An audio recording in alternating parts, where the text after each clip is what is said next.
Welcome to Hornet Football on Sportsnet, USA.net. Hi, I'm the old guy along with Corey Neyland and Ryan Osborne. We are the voices for Fullerton College football. Well, it's been a strange season, to say the least. COVID has attacked us in more than one ways. Not a lot of crowds out here. Not all the games were getting played. But at the end of the day, our season will come to an end. A good season, a season maybe not achieved to the goals they want. Corey Neyland, when you look at the overall season, they were 6 inches away from being conference champions against Golden West College last week. It's been a decent season. We're not going to say it's been the best season because their expectations were not met. But it's been a decent season. It's been a good season, and I think Fullerton can end it here and head on to a bowl game after a victory, if they're so lucky, against the Olympians. Kashawn Griffin, back deep, standing next to him is going to be Christopher Kuntz. So the Hornets will be receiving. Short kick. Taken at the 23. Up front. Big pile all the way out to the 35. Finally down there. So the Hornets, with not a bad season, Corey, when you look at their season overall, it's been a successful season for them. Hornets over here, looking to have that 7-3 season. If you were a College of the Canyons fan, you might want to say, wow, maybe we're lucky we're not playing this week. Brandon Rankins comes in. Chandler Galban at quarterback. First down and 10, right at the 35. The Hornets want to win and have a finishing winning note for this season. They hand off to Rankins. Goes to the left side, gets about a half a yard on the play. And he's brought down by Blaze Zito on that right side, the right end for the Olympians. Galban this season, 5 touchdowns, 5 interceptions for the Hornets. Thrown for 1,478 yards. The Hornet receivers all jump at the same time. 4 people offsides. We're not going to move it back 20 yards, though, for those that went to a university or a college that allows you to multiply. 4 times 5 is 20. If you're a UCLA fan, you don't care. A whooping is a whooping. So it moves them back 5 yards. Second down and 14. Galban goes back, gets great protection. Going deep down the field. Right there, and throws that into the hands of Jordan Smith on a comeback route, first down Hornets. Yeah, Jordan Smith been heavily involved in the pass game the last 3 games for the Hornets as the offensive line looks as Daniel Medelis, Marcellus Sines, Nathan Ramirez is your center, and we'll get the left side of that unit in one moment. Huffman out here to the near side. Smith with him. Galban once again. This time he starts Rankins in motion. Throws it over to Rankins. Is this a double pass? It is. Rankin throws a Corey Neyland chip shot, which is out of bounds about 25 yards to the right. So that's going to take us back on this par 3 hole. So, Corey, that's the first time we've seen a halfback option, and I think it may be the last time we see a halfback option. We hope so after that last throw. But Brandon Rankins, good coverage downfield by the secondary, that defensive back, Junior Akintunde. Excuse me. Second down and 10 for Fullerton. Just short of midfield right now. Fake it to Brandon Rankins. Galban goes back. He can step out, rods away from the rush, turns the corner, stays on his feet, goes out of bounds across the 40. I think they're going to mark him out at the 38. No, they do mark him out at the 41. I thought he tippy-toed his way past that, but it'll be a first down and 10 at the 41 for the Hornets. So great decision by Galban. Saw the opening, Corey, and took off running. Yes, he did. And you know what? Galban can use his legs effectively to move down the field. We'll get that starting unit on defense for San Diego Mesa in just a moment. Huffman to the near side. Griffith in the slot next to him. Rankins still in the backfield. Galban, straight dive play up the middle. Brandon Rankins gets hit after a gain of 4.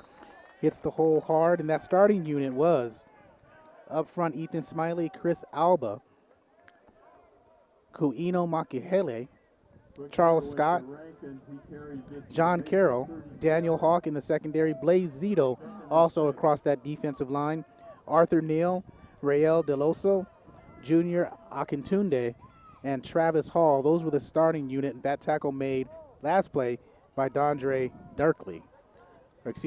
Mark. Byers and Kuntz now to the near side of the field. They flip-flop. Galban fields the rush, throws it on a nice little to Griffin coming underneath. He cuts behind Rankins. Rankins throws the block, and a play that should work all night long. Another first down for the Hornets. Yeah, brought down by Charles Scott. Corey will get that offensive line for the Hornets in a second, too, for you. Left side is George Silva is the left tackle. First down and 10 at the 30. Galban goes back, throws it quickly out near flat. Byers catches it, gets to the 22. And the left guard is going to be William Peroni, who gets his third start tonight. And as again, Ramirez is the center. On that right side is Signs and Medelis. That's a gain of 7 on the play. Takes it down to the 23. Byers stays out here on the right-hand side with Kuntz. Second down and 3 right at the 23.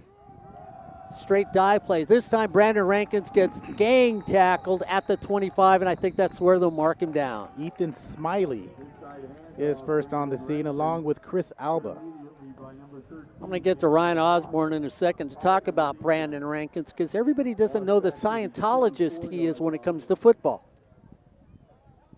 He knows the game inside now. Ryan gives me that strange look like, Scientology, where are you going with this? But I want you to say a little thing about, because you told me how much he knows about the game. Absolutely. And you talk to Brandon, one thing that he'll do, picture perfect memory in terms of each and every play. Galban goes back, throws that out in the flat, picked at the 20, 30, 40, 50, 40, 30, taken down from behind at the 28, no, at the 18. What a great pick on the play. Baker Melendez stepped through on a throw not quite to the outside of his receiver. Galban left it a little bit short, and Melendez with the great hands makes an outstanding pick. And he returns at about 50. I was going to say 59 yards on the return, but they say 61 officially. So the Olympians get the big turnover as Gunnar Gray comes out, or Gunnar Gray. It is Gunnar. So I asked Ryan Osborne. He was down here. So Gunnar Gray, great name for a quarterback. As the Olympians have first down and 10 on the 14. Little delay play right up the middle. Goes no play. Snuffed out by the team as it looks like Josh Butler was back there. So a loss of 4 on the play. So that defensive line for the Hornets, Troy McDonald, Jason Wallace, Sean Morris, and Jordan Rice. Gunner looks over. Here comes the defense. They jump. He's got a free play. Flag goes up middle of the field. Incomplete, but it's going to be offsides against defense against the Hornets as 4 jumped across the line. And actually, Rice doesn't get the start today. Amari Williams gets the start today at the right end. We'll finish up the secondary and linebackers. In the middle will be Jalen Early. Outside backers will be Gil Vasquez and Junior Wiley. In the secondary, led by the safeties, Chandler Brown and Jonathan Smith. The corners on the near side are O'Shea Davis, and the far side will be Jordan Wright, number 23. Second down and 9 for the Olympians. I think they got the Hornets to jump again. They do. Gunner goes to the far side. Should held on. If it is, it'll be touchdown. Touchdown, San Diego Mesa. And that's going to go to Deshaun Owens, his 4th touchdown of the season. Gunnar Gray dropped a perfect pass into the hands of Mr. Owens. And when you look at Gunnar Gray, that's his 24th touchdown pass of the year against 11 picks. His longest one was 75 yards. So far this season, he's got about 2,028 yards. He throws at a 54% completion ratio. So the turnover ends up being a score for San Diego Mesa, and the Hornets are down quickly. Ball is spotted, kick is up, and the kick is good. So just at the start of this first quarter, the Hornets, who get picked off, it's returned about, how many yards, Corey, you said? Officially, it was 61. 61-yard return. 3 plays later, it's San Diego 7, the Hornets 0. Here on Sportsnet, USA.net. Ryan Osborne, quickly, I got to go back because you were going to talk about Brandon Rankins, and we were talking about him really being that spiritual person who knows the game of football. Absolutely. You talk to him and you say, hey, you know, last Saturday there was a second down in the second quarter with about 7 minutes left. What did it look like? And he'll look at you and say, you know what? I saw this block happen. I saw where the safety was set, so I took this decision. He will break down plays piece by piece by piece that he remembers. He picks up what the opposing defense is doing before the quarterback steps to the line. He's an additional offensive general that Fullerton College has on the field while he's out there. They need to have him today. Kick down the middle. Kashawn Griffin's going to let it dribble. Picks it up at the 23. Gets an opening on the outside. At the 40, at the 50. It's now a foot race. If he can stay in, he gets knocked out of bounds at the 30. 2 weeks, Corey. I've been close to calling a touchdown by Kashawn. He came close again. Ryan Osborne just shoved out at the 30-yard line. Brody Schicker makes the push and the touchdown-saving tackle. Kashawn, his longest 74 on the season. And this time he was gone, except for that last push. Good angle by the coverage team. Let's see if Fullerton can capitalize. Another thing here, once again, you guys were talking about it, the officials are having to keep score because the scoreboard to our right is out. So that might take a little bit of an effect later on in this game in decision making. First down. Galban throws it over in the flat, almost then again, and out all by himself with no one covering him. It was Jordan Smith on the far side of the field. No defender picked him up. He was all alone. Galban never saw him. That would have been picked if he goes to Jordan Smith. Do you think so? Yes, I do. I thought it was Akintunde, excuse me. I'm going to miss that Tunde part. Akintunde was there again. Second down and 10 at the 32. Galban looks over the sideline. Brandon Rankin's there. Smith to the far side of the field. Second down and 10 at the 32. Great run back. They run an option. Galban pitches it at the last second and throws it out of bounds. And they're going to call it an incomplete forward pass. Yeah, I can see that. Yeah, he gave it a little push shove. With two hands, it went in front of Brandon Rankins. As they were still behind the line of scrimmage. They were still behind the line of scrimmage, so it wasn't an illegal lateral or anything, or an illegal forward pass, and it was incomplete. So it brings up a third down and 10 at the 32. Starting off bumpy for the Hornets here in the first quarter. Galban goes back. He has time. Pump fakes, eats the ball. The ball comes out. I'm not sure who ended up with it. Incomplete pass is what they're calling it? Yeah, his arm was coming forward, and it went straight down, and he comes up wobbly. But the rush on the interior was put on by Daniel Hawk, 6'5" sophomore out of Madison, Wisconsin. So the Hornets are going to forego a field goal attempt, which would be over 48 yards if they were to try it from here.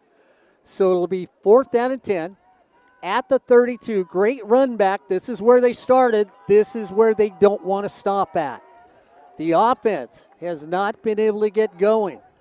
Galban feels the pressure. It's coming. Galban over the middle. Sean, he steps, stutters, stops at the 30, gets no further. They turn over the ball on downs. And they're looking for Kashawn to make a play on that. They needed 10. You go underneath. Brandon Rankins was there as well, but the defense, the linebackers played excellent to prevent them from picking up any yardage after that catch. Ryan Osborne, you saw San Diego Mesa play. It just seems like they've got a fast defense. They had a fast defense last time I was here with Golden West College, but it was the first quarter where they end up setting the tone. If they can get on the board early, they have a lot of success. You saw it against San Bernardino Valley. You saw it against Southwestern as well. Gunnar Gray in the backfield. Back there with him is Patterson. Nice running back. First down and 10. Patterson comes out of the backfield. They throw it in the flat to Patterson. Takes it at the 30. Cuts upfield. Puts down his shoulder. They're going to drive him out of bounds at the 38-yard line. Gain of 7 on the play. Yeah, that's Junior Wiley and Jonathan Smith coming up. But again, Mark, on the outside, picking up that positive yardage. Sullivan out wide near side of the field. They try to hand it to Patterson. It gets dropped. Gray falls on top of it. It's going to bring up a 3rd down and 6. Just an update on time. We're sitting at 8.5.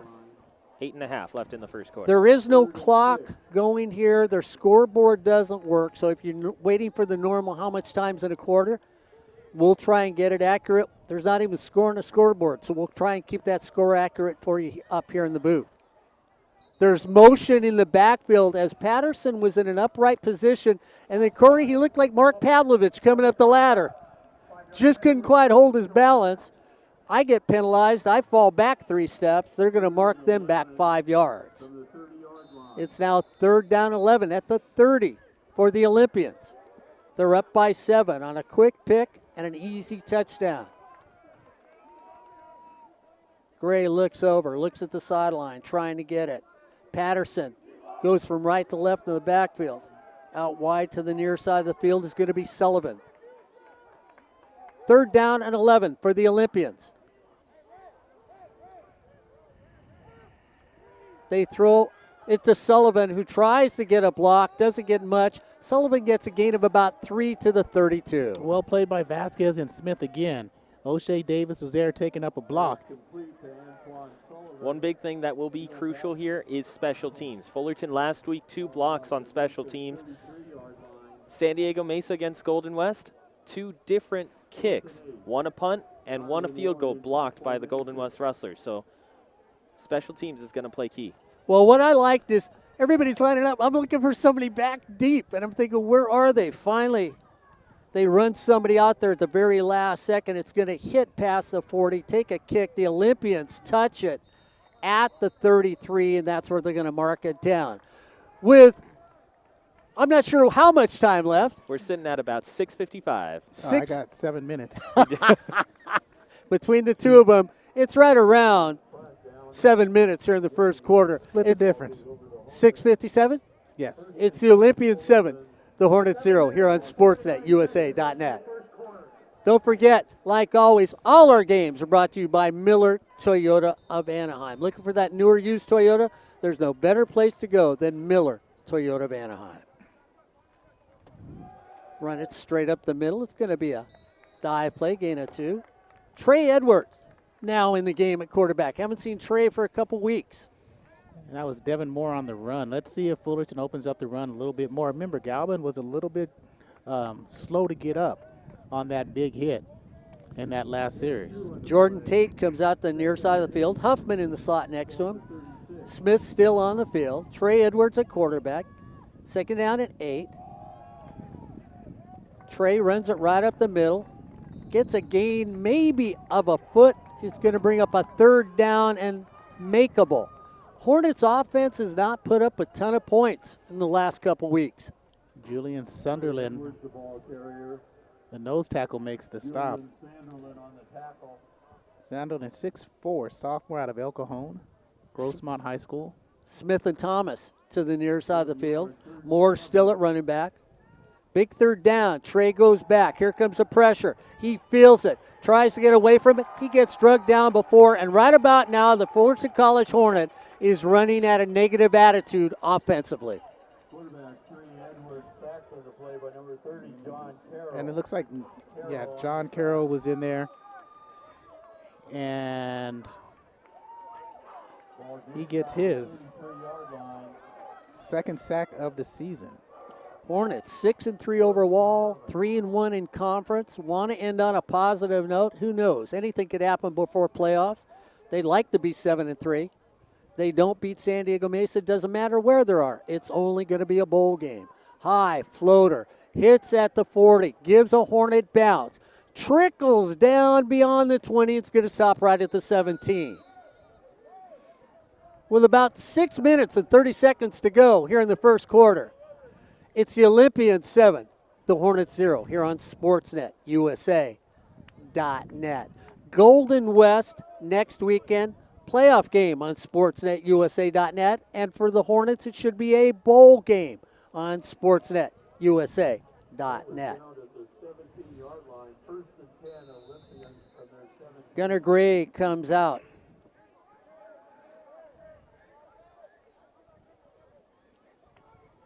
First down and 10, right at the 13 for the Olympians. Run with Gray, tries to get away, gets taken down at the 15. By Junior Wiley, stays at home, and that's going to be a sack. And Fullerton needs like a defensive score here to really boost their momentum, boost their confidence, as Jacob Vasquez is number 17 and White coming into the safety for Jonathan Smith. Sullivan to the near side of the field. Last time they threw a pass. Bump and run defense by the Hornets. We'll see if they go in the air if they're the Olympians. Gunnar Gray looks over the sideline. The Hornets back up with a deep safety.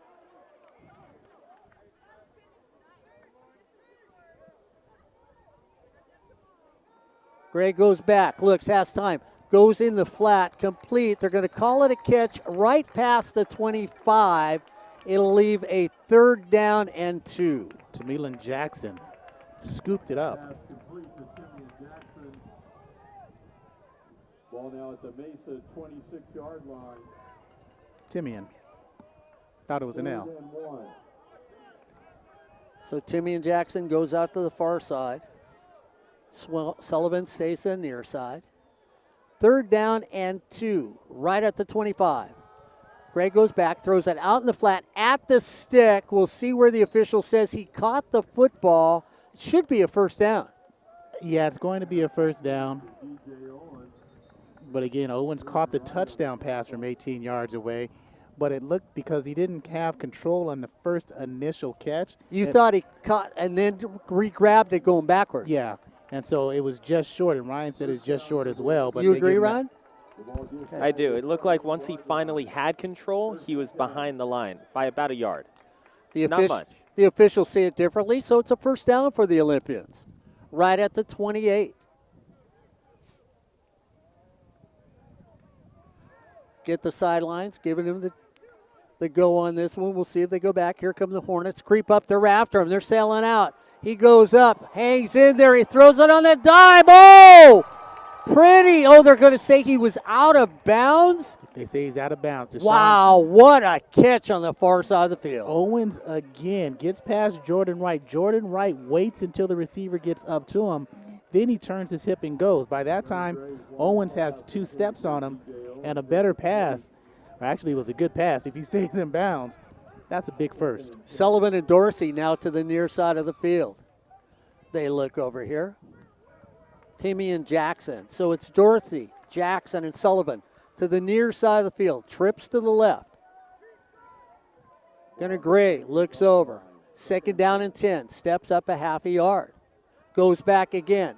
Looks through the middle of the field. Incomplete pass as he tries to go to Dorsey coming across the middle. Yeah, Dorsey was met by Isaac Hurtado.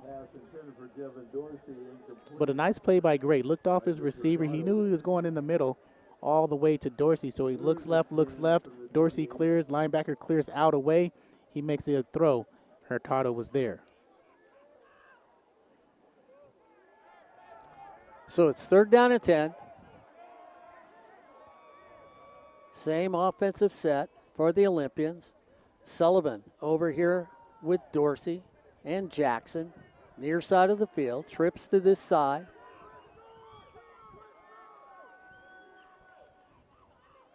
Hornets come.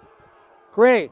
Going down. Oh, yes. He gets swallowed right at the 15. And that's Jason Wallace one more time. Again, he's having an excellent season when he's been involved inserted into the starting lineup 4 games ago. That's his 1st sack of the game, 3.5 on the season. You know what? I think the linebackers really have improved just because of one person up in this booth, Ryan Osborne, who said the linebackers were a little slow early in the season. And we're looking about 1 minute and 10 seconds remaining. High floater. Kashan just sort of settles underneath it and then says, nah, I don't think so. And lets it bounce out of the bound. Just short. I think they're going to mark it at the 40. I'm waiting to see the official walk on the field. It should be at about the 42. Well, if you're like Kashawn Griffin and you were just settle on things, well, I tell you what I'd do right about now. I'd settle on a new Toyota. And if I settled on a new Toyota, I'd do it at Miller Toyota of Anaheim. Miller Toyota of Anaheim has been a proud sponsor of SportsNetUSA.net for the last 11 years. So if you're looking for a new or used Toyota, no better place to go than Miller Toyota of Anaheim. First down and 10. Right at the 47, they're going to say was the arc of it. Galban back in, throws it, coming out of the backfield. Brandon Rankins throws it over in the flat, gain of about 2 on the play. Peyton Sattler now in the ball game at center for the Hornets. The right tackle is Dylan Nichols.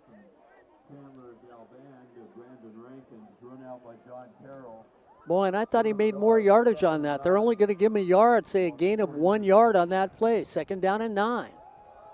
Brandon Rankins up the middle. Beautiful tackle, hits him low, no gain on the play. The Olympians playing big-time defense, Corey Neyland. Chris Alba makes the stop. 36 seconds left in the first quarter, roughly? Sure. Okay. Chris Alba, the team's leading tackler, makes the stop. Name that tune. Galban looks over and says, wait a minute, I can name that tune in 4 notes. The Olympian said, we'll see, here we come. All 4 notes of it, he throws the middle of the field. Taken right there, turn at the corner. It's Thomas. Thomas stays on his feet. That's going to be enough for a first down, just short of the 40. So Thomas with a big game for the Hornets. And it's a big game because it's thrown 7 yards in front of the yard marker to go. So he gets a chip block on the outside from Toby Sanake and picks up the first down with that speed. Byers, Smith, and Thomas in the other side of the field. Galban goes back, throws it out in the flat again to Brandon Rankins. Gets taken down for a 4-yard loss. And that stop made by Dondre Dunkley. Ryan Osborne, they are reacting to the pass well. You saw them against Golden West College. Were the reaction times this fast the last time you saw them? Yes, they are this good. When you look at how their defensive line plays, they get into the backfield. They don't allow your quarterback to be comfortable. That's exactly what they did with Retzlaff in the early going against Golden West. Galban fakes it, has time.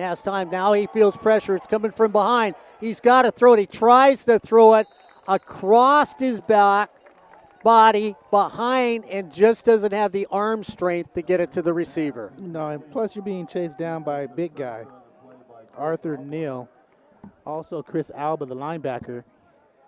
And this defense, you remember after that Golden West game at halftime, it was only 6-3, Ryan, at halftime. Devin Moore now in at running back for the Hornets. So Moore comes in. Big third down and 14 yards for the Hornets. Looking for something. Haven't found any rhythm out here tonight. Galban has time. He has time. Throws it and throws it too far for an incomplete pass. And we've got a flag, and it should be against Yeah, it's going San to be roughing Diego? the passer. Personal foul, roughing the quarterback, number 13. Daniel Hawk. 15-yard penalty results in a first down. Guys, this is what kept them in the game against Golden West College, getting opportune penalties when you think about that game. If that's the only way you can move the ball down the field, you got to take it until you get that rhythm that they're lacking. I mean, let's just be honest. Every once in a while, that's what helps you, and it's helped them in 2 games. Got to score. Galban, middle of the field, throws it on the money. Touchdown, Hornets. And it was a ball thrown out there, and Thomas, Corey Neyland, ran underneath the football. And let's give credit to the offensive line who gave Chandler time to throw that ball and wait, because that was not a skinny post. That was a deep post to the middle of the field. Split both safeties, and he made that cut, threw it right to Thomas. That's the way to get back in the ball game. Ryan Osborne, what he did with that pass, too, is he threw it to a spot and said to Thomas, go run and get it, and Thomas did. And that's the thing. When you look at Thomas and, like you mentioned, undercuts that route, gets to the football, he doesn't wait for that ball to come over to him. Kick is blocked. So it's now special teams. You called special teams. It's for another team. It makes now the game the Olympian 7, the Hornets 6 here on Sportsnet, USA.net. And that was Justin Mancaros. Guys, can I go back, though, to Galban? I know we've talked about him all season, and we haven't given him a lot of praise. But on that play, Galban says, I'm going to throw it to a certain area. Use my receiver, Ryan Osborne. You need to go run it down because you've got the defensive back behind you. And the way that, or the area that he threw it to, there were two different options. You had the guy who was wide out to the left, and then you had his initial receiver who comes in for it. So in him throwing it right to the goal line, he's saying, hey, whoever's closest, come and get it. Make sure that you use your athleticism and go and get the football. No, what go ahead, answer. You're shaking your head no. I think he waited until he broke out of his cut to throw that ball to the goal line because that's where it was going. It was going to Thomas all the way. Yeah, he threw it kind of to the spot. Okay. But I think he threw it more to the receiver. Okay. Either way, it was a beautiful throw. So the Hornets down by 1. Defense held the Olympians there as the Olympians get the return back up to 23. So that's what we love about football and SportsNetUSA.net. You get a young view, a middle-aged view, and then a guy that goes way back to when we used to use rocks for football. But regardless, you see the type of, when Chandler Galvin has time, you see the type of throws he can make. And when he's able to step into those throws, whether he throws it to a spot or whether he throws it to his receiver, good things happen. It's a good throw. Yeah. He can make that good throw.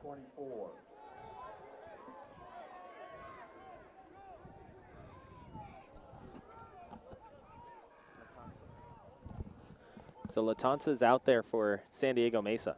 Latanza takes it on the drive. And for Latanza, he only got a couple of handoffs in that game against Golden West College. So by that point, it was the fourth quarter with about 6 minutes left. They look like they're really rotating running backs out in this game so far. So Latanza now out at quarterback. Gunnar Gray still at quarterback. They're up by 1. Second down and 10 at the 25. San Diego Mesa against your Hornets from Fullerton. Down by 1 right here as it looks like we're coming to the end of the first quarter. And as we come to the end of the first quarter, it's the Olympians 7, the Hornets 6 here on SportsNetUSA.net. Ryan Osborne, the host of the Coaches Show. Corey Neyland, my partner forever, and the old guy. Happy to bring you all these games this year on SportsNetUSA.net. And we're even happier to say that Miller Toyota of Anaheim once again has been the proud sponsor of all our sports here on SportsNetUSA.net. So if you're that individual that needs that new Toyota, wants to get that used Toyota, or maybe just needs to get that Toyota fixed up, the better place to go in Orange County is only one place. That's Miller Toyota of Anaheim. So take a little time out, go down to Euclid and the 91, tell them that, hey, the 3 old guys, I'm going to put Ryan Osborne in there the way he's moving tonight, from SportsNetUSA.net, told us to come on down to Miller Toyota, and you can show us the best deals that you have here in Orange County. They'll let you know, as we do always, every week here on SportsNetUSA.net. So once again, we want to thank Miller Toyota, the proud sponsor of community college sports, but most of all, education. That's Miller Toyota of Anaheim. So the Hornets, in second place in conference, can seal the deal tonight. They will get a bowl game most likely next week. Make sure you check the homepage at Fullerton College Sports to find out where. And you'll see what's going on with that. Second down and 10 at the 25 for the Olympians, who are up by 1 point as we start this second quarter. Ryan, Corey, myself, Gabby downstairs. Flip it over. Looks right down the middle. Sullivan on a quick slant. Corey Neyland all the way out to the 40. It was quick. Linebackers for Fullerton didn't have time to react. We got new middle linebackers, Marcellus Gaines. Hurtado and Vasquez remain the same. Pavel Sloboda, Bryce Dunnick, Gabriel Mott, and Dimitri Hernandez on the offensive line. Near side corner is Christian Cross. Far side is Elijah Griffin. Sullivan comes out. Owens replaces him. Sullivan grabbed his shoulder on the play, so he comes out. First down and 10 at the 40 for the Olympians. Here they come. Gray sidesteps, looks in the middle of the field, and who's he go to? He goes exactly to the guy that came in. They call it a caught. Owens goes down and gets the football. And another outstanding catch. That's about 18 yards on a pass and catch right in front of Salen Streeter and Jonathan Smith, the safeties. No one's had 4 different catches that really got them good field position in that game against Golden West College. He's an outside threat that you can watch for Gunnar Gray. Owens to the near side. Dorsey to the far side. Patterson, the running back. Gunnar Gray looks over. First down and 10 at the 35 for the Olympians. They're on the move again. They're up by 1 here in the second quarter. Gray goes back.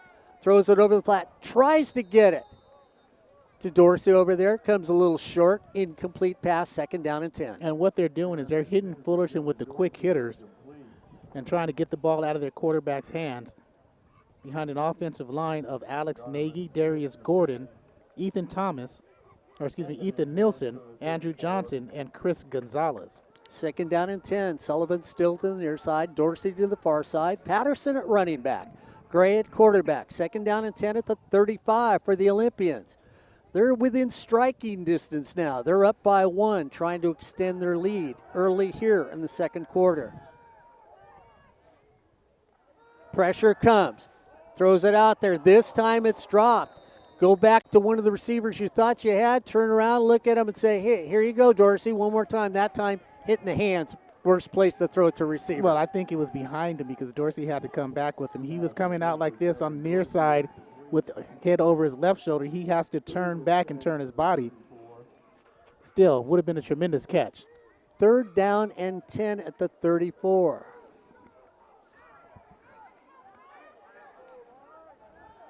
So the Olympians, 2 big plays, and now, oh, wait, maybe the car's sputtering just a little. See if the pressure comes. The Hornet doesn't look like they're bringing extras. See if they come off the corners, and we're going to get timeout. So with timeout here in the 2nd quarter, it's the Olympians 7, the Hornets 3-6 here on SportsNetUSA.net. Ryan Osborne, you look at this Hornet team this year, and you really do have to say the glass was more than half full. I know everybody thought, hey, they probably are going to win the conference, probably would go to a title game early in the year. Then we all started to have second doubts. Then in that Golden West College game, it was a dogfight. You've been out there for Golden West and Fullerton, one of the best community college football games I've ever seen. And this is that game was one of those types of games where, I mean, all 3 of us were talking about it afterwards. SportsNetUSA.net covers both the Hornets and the Rustlers. And we came away from that game going, you know what? We're fine with either team winning. This was a fun matchup. Defense was at a premium. Yards were at a premium. Special teams made an appearance as well.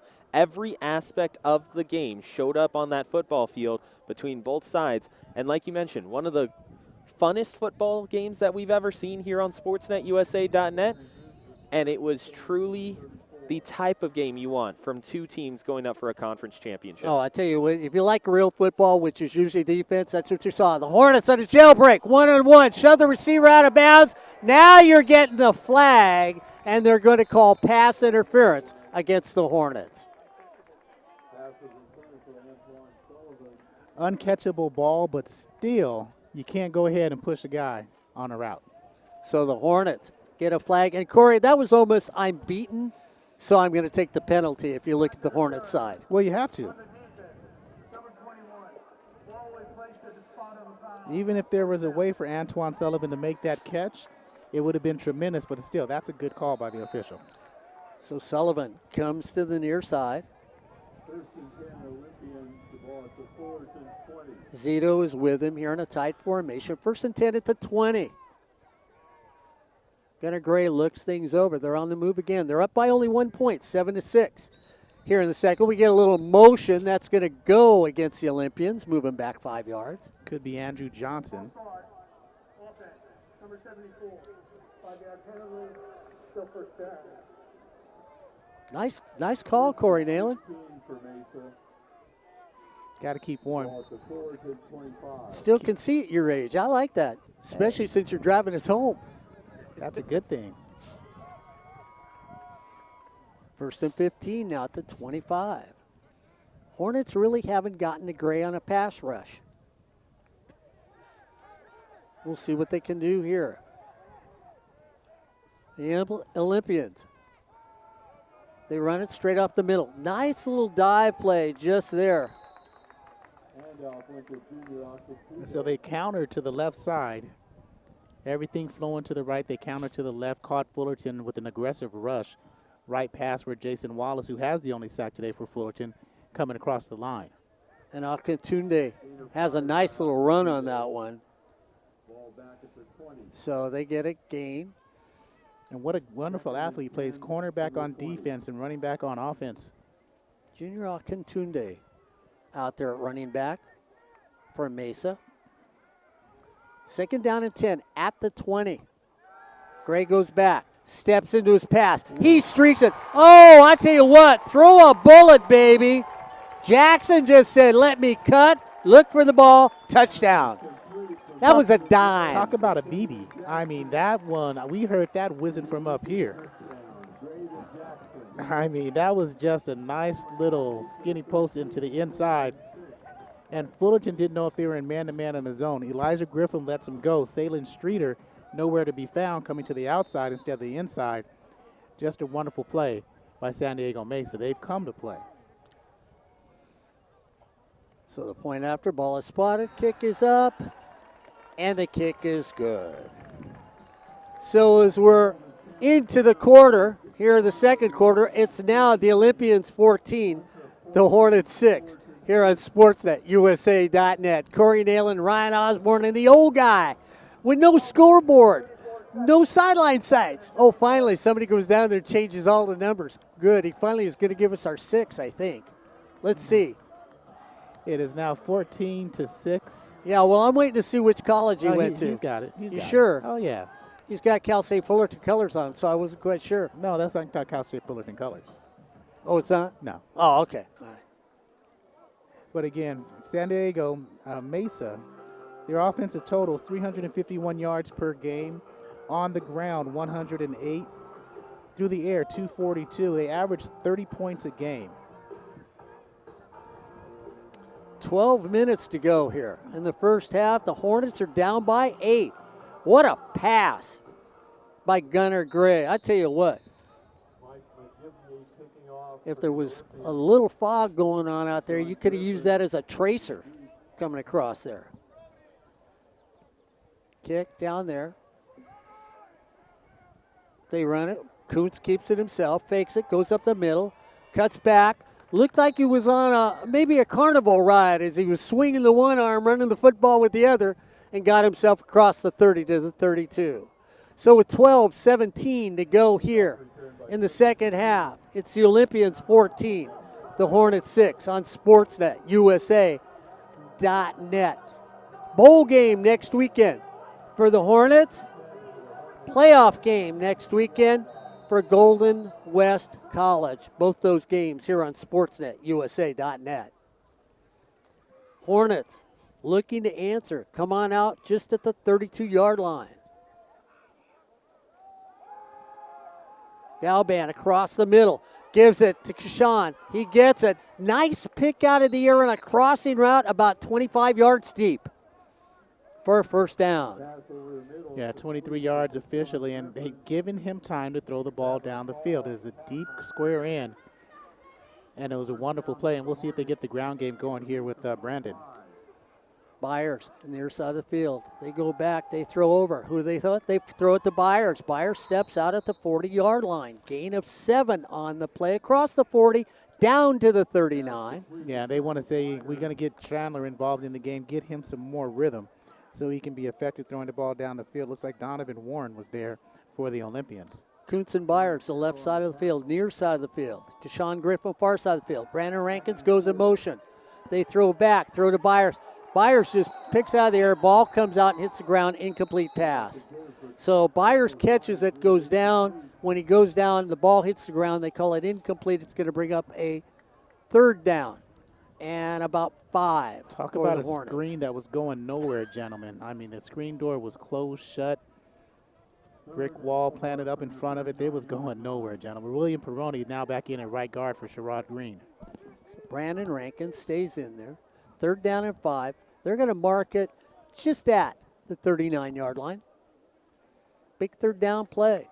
Hornets have hit some big plays, but have not been able to do anything after that. Once again, Brandon Rankins gets in the middle. He finds an opening to the outside. He's got to turn it upfield. Corey Neyland, he runs from left to right instead of going up the field. If he goes up the field, he's got a first down. Yeah, Braden Huffman had the block initially, and Huffman did a nice job.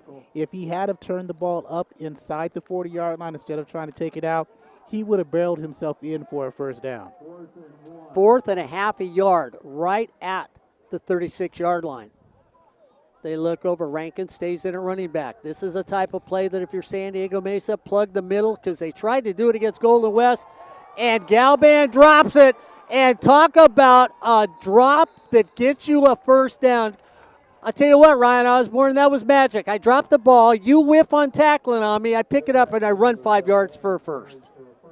Nice awareness there by Galban as well, because he not only secures the football, but takes a peek upfield to see where exactly that defender was committed to, and then he makes his move. First down for the Hornets. Galban gets the Hornets keep moving at quarterback. Goes back once again. Moore sneaks out of the backfield. Galban runs on his own. Throws to the sidelines. Incomplete pass. Good coverage there by the Olympians. About 10 minutes and 20 seconds remaining in the second quarter. The Olympians did a nice job. And on that third down play where Brandon Rankins went to the outside, Jacob Wiggins, 6-foot sophomore, did a nice job of blowing up the play. If he doesn't blow up the play, Fullerton doesn't pick up that positive yardage and get close enough to go for it on fourth down. Moore swings out. Galban looks, turns, throws. Is it caught or dropped? It is caught right at the yard marker. And Corey, I couldn't see from over here if it actually was caught by Byers, but it was as he go down, so picks it off the ground. Rael DeLosa, again, who out of Lincoln High School in San Diego. First down and 10 at the 20. So Galban's hand is hot right now, and he's dealing. If you're a Hornet fan, you just want 4 aces right about now. Galban feels the pressure, throws it to Moore, coming out of the backfield, turns the corner, stays on his feet, gets a gain of 5 on the play. Another slip tackle. That play was read well by the backer. All it is, if he makes the tackle, there's a gain of nothing. But again, Devin Moore getting this chance to shine in the last few games. Moore stays in at running back. Huffman comes to the near side of the field. Kashawn Griffin with him. Moore at the running back. Galban at quarterback. Stands in there, takes the pressure across the middle of the field. Good double coverage as he was trying to hit Coots coming across right at the end zone line. Alba dropped back, and on the coverage was Charles Scott. So Alba, the middle linebacker, dropped back into coverage perfectly. Charles Scott was defending and trailing. If Alba doesn't drop back and make it harder for Galban to throw the ball, that's an easy 6. Third down and 5. Third down from the 15-yard line. Same formation. Big third down. Hornets looking to pick up at least 5. They'd like to get a touchdown here. Trailing right now 14-6. Galban gets lots of things. Goes deep for the end zone. Tries to get it to Griffin, and Griffin was covered. He was blanketed on that play. And again, double coverage on the outside by the Olympians. Yeah, it had to be a perfect throw. It wasn't quite perfect. It was a nice throw, but Ethan Smiley was covering Griffin on the outside. So the Hornets decide, well, it's just a little too tough to crack the nut. We'll just take the leaves off the tree. They're coming in to try a field goal. Ball will be spotted at the 22. You add 10. It is a 32-yard attempt. Ball is spotted. Kick is up. Does it have enough? Crawls its way over, and the Hornets get on the board. So with 9 minutes to go here in the second quarter, it's now the Hornets down by 5. It's the Olympians 14, the Hornets 9 here on Sportsnet, USA.net. Well, until they win, they're the Hornets. We'll call them the Hornets once they take the lead here on Sportsnet, USA.net. Corey Neyland, Ryan Osborne, and I, the old guy, happy to be in San Diego on a successful season for a lot of us here as Hornet fans on SportsNetUSA.net. And, Mark, I want to go back to that field goal attempt. You know, just a few moments ago, you had the extra point get blocked, but nonetheless, he steps in there, gets a quality kick away, and gets it through the uprights. Yeah, and the thing is, you know, you don't carry week to week. Last week he missed a field goal. You don't carry that. Yeah, hey, game's over. What happened last week is history. And if the Hornets can live that way, they can come out with a victory tonight against this very tough Olympian team. Trailing by 5, little pooch kick in the middle of the field. We've seen this. It hits the ground, live ball picked up there. And the big man says, let me rumble. Mom and Dad are in the stands. I'm going, oh, wait a minute. I only went 3 yards. But they're at the 40. And so they start with great field position. And so far, Their offense has been more than efficient against this Hornet defense. Araujo makes the run back, the starting tight end here on sophomore night at Mesa. And again, Fullerton on defense. Fullerton's only giving up less than 70 yards on the defensive side of the ball, 64.5 yards per game. And that's on the run. Junior Akatunde comes up, gets the ball, comes off tackle, gets a gain of about 2. And Akintunde did a nice job. He does a little bit of a slow start with that handoff. Bryce Dunnick was already in the backfield and makes a stop. So Junior now in there running back. Gunnar Gray and Junior in the backfield. 2nd down and 8, just across the 40 at the 42. Hornets almost come. They just try, and they swallow them up. What a great rush by the defensive line because they jumped when that ball was high. Yeah, it looked like Bryce Dunnick got a big start, but again, he didn't get into that neutral zone. Dimitri Hernandez on the right side in the end came up and tripped him for the sack. And for Dimitri, that's going to be his first sack of the season. Dimitri Hernandez, Bryce Dunnick in on the sack. Now 1.5 sacks on the season. Takes it all the way back to the 35. 3rd down and 15. The Hornets walk their linebackers up.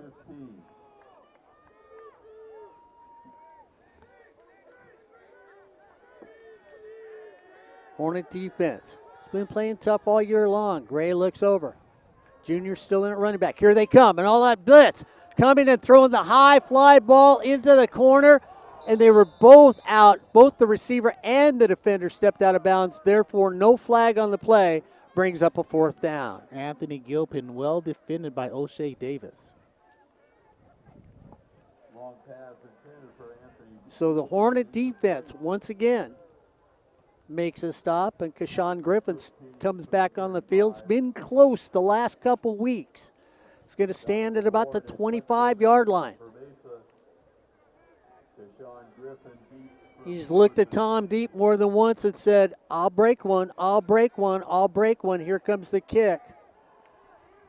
Griffin, you can hear him yell, kill, kill, kill, and then decides, no, I'm going to back off, and the ball's going to roll dead right at the 23. With just under 8 minutes to go in the first half, it's the Olympians 14, the Hornets 9, here on Sportsnet, USA.net. Corey, over to my right. Ryan to my left. Gabby hanging out with San Diego Mesa people here on Sportsnet USA.net. Going to have a talk with that young lady on the way home. I know we all wearing blue and white, but that doesn't mean we're rooting for the same teams.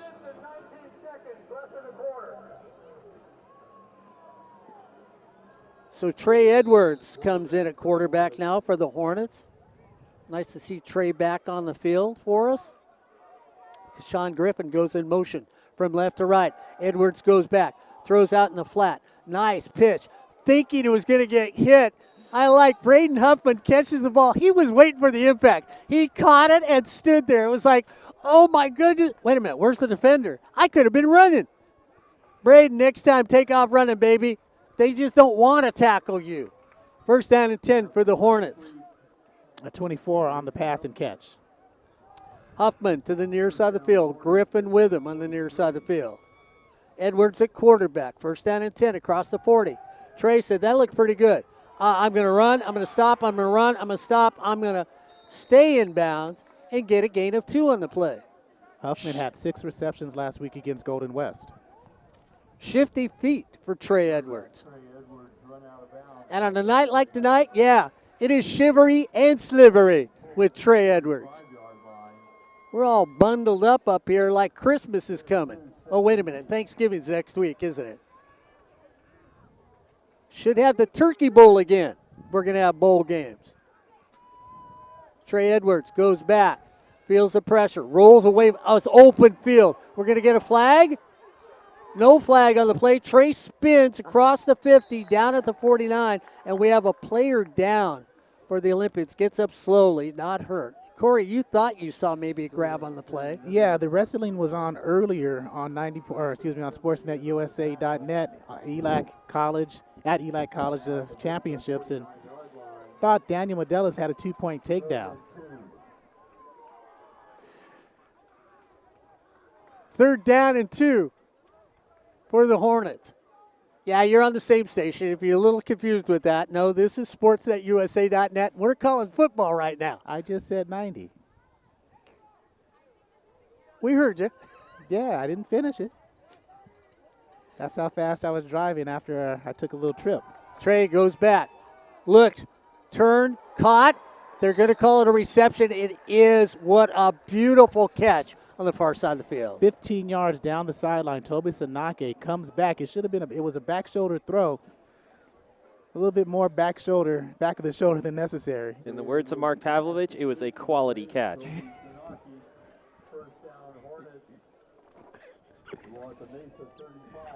Yes, it was. 1st down and 10 at the 35. Trey steps back, throws across the middle of the field. Once again, hey, if you've got a receiver that can catch the football when it's thrown at you, you might as well just keep the quality rolling. And that's what he does with 2 passes, quality to the left of me, quality to the right of me. 1st down, Hornets. Rael DeLosa, again, they're working on him on the right side. And that's 2 catches in a row from Sanake. 1st down and 10 for the Hornets. Trey has had time. Offensive line has been protecting him well, Corey Neyland. Trey gets ready to go. Steps back. Brandon goes out the flat. Trey has the middle of the field open. It says, I'm just going to fling it, Corey. He didn't set his feet. He just flung it with his arm. This time he rushed it. The last 2 throws, actually the first 3 throws on the drive, he stepped back, set his feet, thrown, stepped into it. This time he rushed it because he saw Toby and touchdown at the same time. There was nobody around him. Oh, man. 2nd down and 10. Right at the 18-yard line. Hornets on the move with 4 minutes to go here in the 1st half. Trey steps back, says, you know what? I'm going to do it one more time. Oh, I was going to call it, but defense out-trumped me on that play for the Olympians. In his hands, but again, Justin Daniel McCoy knocks it out of bounds. Ryan Osborne, there's nothing like going to a person that you feel like's got a hot catching hand, and that's what Trey has done the last 4 passes. 3rd down and 10 at the 18. Hornets need to go. Trey Edwards goes back, feels the pressure. He goes 4 times in a row, 4 times in a row, 5 times in a row. 1st and goal for the Hornets. Well, if it ain't broke, don't fix it, especially on this drive, and there's a penalty. And it's in the backfield, so are they coming back because it's against the Hornets or what? Foul. Hands to the face. Number 75 on the defense. Oh. So it's a personal foul against the Olympians. They'll mark off half the distance to the goal. That's going to put the ball right at the 1-yard line. So it'll be 1st and goal at the 1. Brandon Rankins has 11 touchdowns this season, which leads the team. It leads the Southern California Football Association in rushing touchdowns for the season with 11. Brandon Rankins is now in for 12 for the season. 1 dozen. Big ones for the big man who got hit in the backfield and refused to go down. And that's the difference between a missed tackle and sure tackling. If the tackling last week at Golden West wasn't so sure, Fullerton would be going to the playoffs instead of a bowl game. Yes. So now the Hornets looking to be up 16-14 if they can make this extra point. A little surprised they weren't going for 2, Corey Neyland. You don't need to chase the points yet. And here comes the timeout on the field because I think you're going to see a change, Ryan Osborne. Do you go for 2? Corey Neyland says you don't chase the points now, so I'm going to ask you. Go for 2? I don't think you need to yet. Just take the points on the board. And Olympian fans, the snack bar on the east side of the 3 minutes and 33 seconds left in the quarter. What did he say? 3 minutes, 33 seconds left in the quarter. Yeah, the snack bar on the east side of the stadium open for business. Please wear your mask when you're ordering. Thank you. So the official time in the field is 3:33. We have no official time anywhere that we can see. So the Hornets are going to go for the extra point. Ball is spotted. Kick is up. And the kick is good. So with 3 minutes and 33 seconds to go, it's now the Hornets 16, the Olympians 14. Here on Sportsnet, USA.net. Ryan Osborne, Corey Neyland, Mark Pavlovich. It's been a fun season this year. No, none of us are happy because of COVID. None of us are happy because we're still not all safe during this holiday season. I think we confused the score. Fullerton's up 16-14. That's what I said. Oh, okay. Yeah, that's what I said. So they didn't need to chase the points. No, they're up 16-14. I thought they might go to be up by 3. That's why I was asking. Oh, okay. Instead So of 2. You confused me. Oh, okay. So they're up. And I confused myself. There we go. Well, you know, that's what happens. You still got to get home. Be careful what you say. I know. I just said that's what happens. Hey. You're buying donuts. You get by. That's it. Yeah, I'm being the nice guy. Gabby and I are going to be happy on the ride home. They fake a reverse, going to the outside at the 30, taken down at the 42. I was more concerned about getting a ride home than watching the kickoff. And they put up a little Jim Burns action. Yeah, a little chicanery out there. A little Fullerton. sleight of hand. Fullerton did it first. Now the Olympians come back and say, if you can do it, we can do it. All the way up to the 38-yard line. So the Hornets up by 2, 16-14 here in the first half.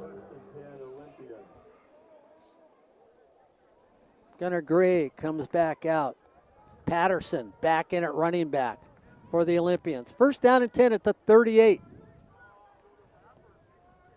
Gray's thrown some BBs with his attempts tonight. Hornets bring everybody up. Gray hands it off to Patterson. Patterson is going to lose yards on the play. He's going to be down at the 35, a loss of 3 on the play. Sean Morris, big number 98, he makes the tackle and now comes out. So we're just a little over 3 minutes here in the first half. The Hornets up by 2 on a close football game tonight on a chilly night here in San Diego. Elijah Mott back in for Morris. Gray goes back. We get a flag on the play. It should be against the Hornet. Throw over the flat. Incomplete pass. Every confusion, but a free play for the Olympians, so we'll see what the call is. That's the 5th jump by the Hornets in this first half. Offsides against the Hornets. And I believe their second offside, correct? Yeah. Encroachment. Defense. Number 96. 5-yard penalty. Replay the play. So they have been flinchy all first half thus far, but they have the lead at 16-14, about 2.5 minutes remaining. So Mott jumps just a little. It's going to make it 2nd down and 7 for him right at the 42-yard line. Patterson still in at the running back. Gray now switches it from left to right, then looks back over there. Patterson on the left side of the formation, the strong side. Here come the Hornets, blitzing from the strong side. Throw it out in the flat, throws it to Dorsey. Dorsey goes down at the 45-yard line. So Dorsey picks that one up. It's going to make it a 3rd down and a long 3 from the 45. Patterson now comes in near side of the field. Dorsey goes the far side of the field. They go back. We're going to get a flag again. Throwing over to Sullivan. Sullivan catches it one hand, but definitely out of bounds on the play. But a beautiful catch by Sullivan on that one. Again, do we have another offside? Well, they let the play go, so it's got to be against the Hornets. And it is. So automatic first down as they cross midfield with 2 penalties. They're going to mark it right at the 50. So it'll be first down and 10 for the Olympians. Just under 2 minutes here in the first half, trying to get on the board. They're trailing by 2. Like to get down into field goal range and take the lead in at halftime. Patterson, the running back. Gray, the quarterback. Sullivan in the slot on the far side of the field. A double stack in the slot on the far side of the field.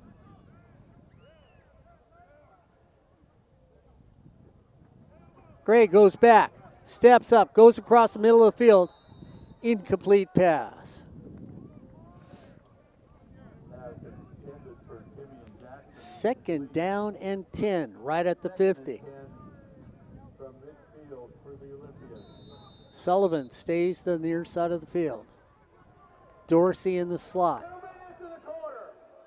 2 minutes left in the quarter. I was giving you quick time, Mark. There's 2 minutes remaining now. There we go. Well, like we said, we have no scoreboard tonight. So we're guessing at time, trying to stay close for you while you're watching this game. Big second down and 10. Hornets come with everybody. Gray steps up, goes there, hit, nice pass, nice catch. Easily taken right there for a gain of 7 on the play. And you've got to like the throwing that you get from him and a nice little BB. Jacob Vasquez with a nice stop. Good form tackle. And Jalen Early, again, we call Jalen Early's name a lot. He may not have a lot of sacks, but he puts the quarterback pressures on all season long. Third down and 3 for the Olympians. San Diego Mesa once again across midfield trying to get on the board. The Hornets have brought pressure, and yet we get a flag, and this time it's got to be against, and it is. It is against San Diego Mesa as they flinch to the pressure the Hornets are bringing here in the first half. Full stop. Offense. 5-yard penalty. Hornets 16, the Olympians 14. Ryan, Corey, Gabby, and the old guy. Happy to bring you Fullerton College football tonight on Sportsnet, USA.net. So now it's third down and 8, just across the 50. The Olympians flip-flop the field, bring trips to this side. Patterson still at running back. Gray looking over the defense. They walk up gently. Gray goes back, 4 down rushman. They put it over here. Dorsey gets it. Dorsey steps out at the 41. So it's going to leave him a yard short. It's more like a foot. 4th down and a foot at the 40. So the big guys come in. Araujo comes in now. Casey Coleman, or excuse me, not Casey Coleman, but Caden Rogers. Tight formation. Run it up there. Hit short. And it's going to go over in downs on a nice defensive play as they take out Daniel as he's running the ball. Yeah, you said Araujo came in. Coleman came in as well. And they did a nice job of stacking that left side for enough for Jonathan Smith to come up from his safety. 48 seconds left in the To come up from his safety position and makes the stop. But again, the running back slipped just a little bit before he gained traction and trying to pick up that first down. We're close.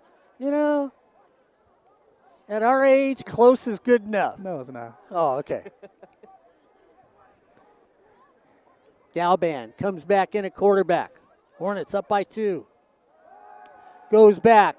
Gets suffocated in the backfield.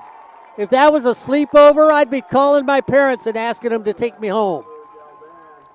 Sanderlin again. Or was that Ezra Christensen?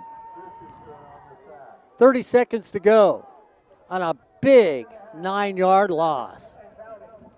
And it was Christensen on that sack. Galban looks things over. Moore at running back. See if they just hand it off on this play, Corey Neyland, to take the lead. They do. Give it to Devin Moore. Devin Moore gets out to the 39, and that should be the last play of this first half. As the Hornets start to gather and head towards the locker room, and everybody slides off the field, that's going to take us to a very exciting first half of community college football here on Sportsnet, USA.net. It's the Hornets 16, the Olympians 14 on Sportsnet, USA.net. Corey, Ryan, and myself, we're going to have a little chat with Ryan Osborne, the host of the Coaches Show. And we're going to talk a little Hornet college football with you, Ryan, when you get set, because you have been the host of the Coaches Show. And talk about what you've seen so far this year in this team. And I'm not talking just on the field. Ryan, for those of you that should be watching the Coaches Show, it's a show that was created on SportsNetUSA.net 11 years ago by an old guy who had a very bright young man that used to come out with him, and now he is the host of the Coaches Show, and he is out there every week with every sporting team at Fullerton College. So let's start off with football, and if we've got time, we'll talk about a couple of the other teams, but you've been out there since day one this year with this Fullerton Hornet team. So tell me, how has it grown?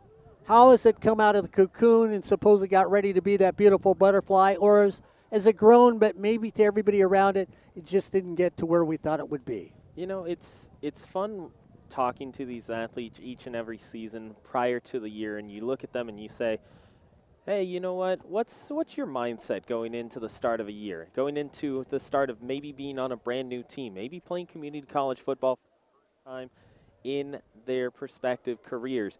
And they talk to you and they say, hey, yeah, you know, I just want to get some reps in, or I want to be able to improve on my craft and maybe get myself to the next level. But then as the season progresses, you hear that tone kind of change. It goes from, you know, I'd like to make sure that I hone my craft to, you know, as a team, we're going to hone our own craft. We're going to get better at our own game. We're going to look at each and every game, as cliche as it sounds, look at each and every game and improve on it. It changes. You go from seeing guys who are freshmen at the community college level who played high school ball and then go to college. You see them say, hey, I want to be able to improve myself, to, hey, we are going to improve ourselves. That wordage changes, that tone changes. So that's one of the biggest things that you notice each and every year. And then if you want to look at this year specifically, I think you look at different leadership roles. That's something that I talked to Coach Phil Austin about 3 weeks ago or so on the Coaches Show. Asked him, hey, you know, who has turned into a leader on this team? Maybe it's a guy you don't expect at the beginning of the year, kind of turned into that guy, or it was someone that you pegged prior to the season beginning as a possible leader. And he looked at us and he said, you know what? I've got a bunch of guys on special teams. I've got a bunch of guys in my defensive backs like Jordan Wright, who he looked at and he said, hey, you become a leader. Lead the way that you want, lead in your style, but become a leader for this team. And that's exactly what they've done. They've responded to that. They've taken that challenge and they created it and made it their own. And in his own words, just talking about Jordan Wright, he says, he looks at him and he says, hey, help us with this meeting. What do you see on the field? How are you seeing things? Give us a little bit of that mindset as an athlete to the coaches, so that way they can also adjust accordingly. You're seeing these guys this year specifically who go from maybe that first year in college or maybe a second year at Fullerton College, who are trying to continue to learn the scheme or just trying to get by as student athletes, to turning into well-rounded, all-around citizens who not only know about the game of football, but as Coach Phil Austin says, have become gentlemen in each and every way that you can imagine. Well, I'm going to play a little game with Ryan Osborne, too, because he's out there all the time, and we speak fondly of our educator coaches. Understand something. I really do look at all coaches this way, and it could be sports, it can be theater, it can be music, it can be working in the shop class. These are all educators. You can look at them and say they're a football coach. No, they're educators. You can look at them and say they're a director in theater. No, they're educators. So first of all, to all of them, thank you to all the men and women we associate with that are those coaches, educators. Here comes my game. You get no more than 2 words to tell me how to describe these individuals as I give you their names. Are you ready? Okay. Okay, let's start at the top. Garrett Campbell, head coach. 2 words. 2 words, I will say decisive and creative. Brian Crooks, defensive coordinator. Stout and resolute. Phil Austin, defensive backfield and specials coach. I'll give you 4 words, out of the box. I'll let you have that. James Griffin, offensive coordinator and recruiting. For Coach Griffin, I will look at him and say, you know what, for 2 words, we look and we say stalwart and also, stalwart and sure-handed. For Donnie Lobendon, offensive line. I will say humorous and insightful. for a real good friend of yours, David Robinson, defensive line. For David Robinson, honest, and then I'll also double up on insightful for the conversations we've had. Tony Torres, defensive line. For Coach Torres, I will say, all out. Sean, and that's Chon, so people don't think I'm saying John. Chon McCormick, defensive line and quality control. Okay, now Sean and I have gone back years here with this Fullerton College program, so I will give him decisively fiery. I like that one. Chris Dixon, tight ends. Coach Dixon, first time I talked to him was a couple years back. If I remember correctly, he was coming over from the Walnut area, so I will look at you and say the 2 words for him: encouraging and uplifting. Let me think. Keenan Gardner, back coach. Keenan Gardner. All right, I'll give you 4 words, 2 that he'll understand just between me and him, and then 2 between us two. For me and him, Colorado State. To describe Coach Keenan Gardner,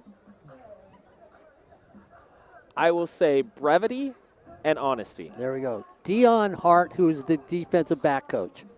For Coach Dion Hart, I will say tactful and wise. Jarrett Miners, our other offensive line coach. For Coach Jarrett Miners, fundamentally sound. So those are some of our coaches that are out there that you should know about. Ryan's known a lot of them. The new faces we get to know really fast. My chime in on this is let me thank all these coaches for letting Ryan Osborne and myself, because we've been out there a lot of years. I've been out there for 18. I know a lot of them for a lot of years. Some of them I've only known this year. They let Ryan and Osborne and I walk out on the field. Ryan Osborne can tell you that if you ever walk out on the football field with Mark Pavlovich, he thinks he owns Fullerton College, and the coaches are nice enough to not look at shoo the little old guy off. These are wonderful gentlemen that truly care about their athletes. They are wonderful educators and fine men, and we should take time out to look at all our coaches like that. And to all of them and to all their families that may be watching tonight, thank you very much for sharing the men in your life with us. Thank you for letting us care about them.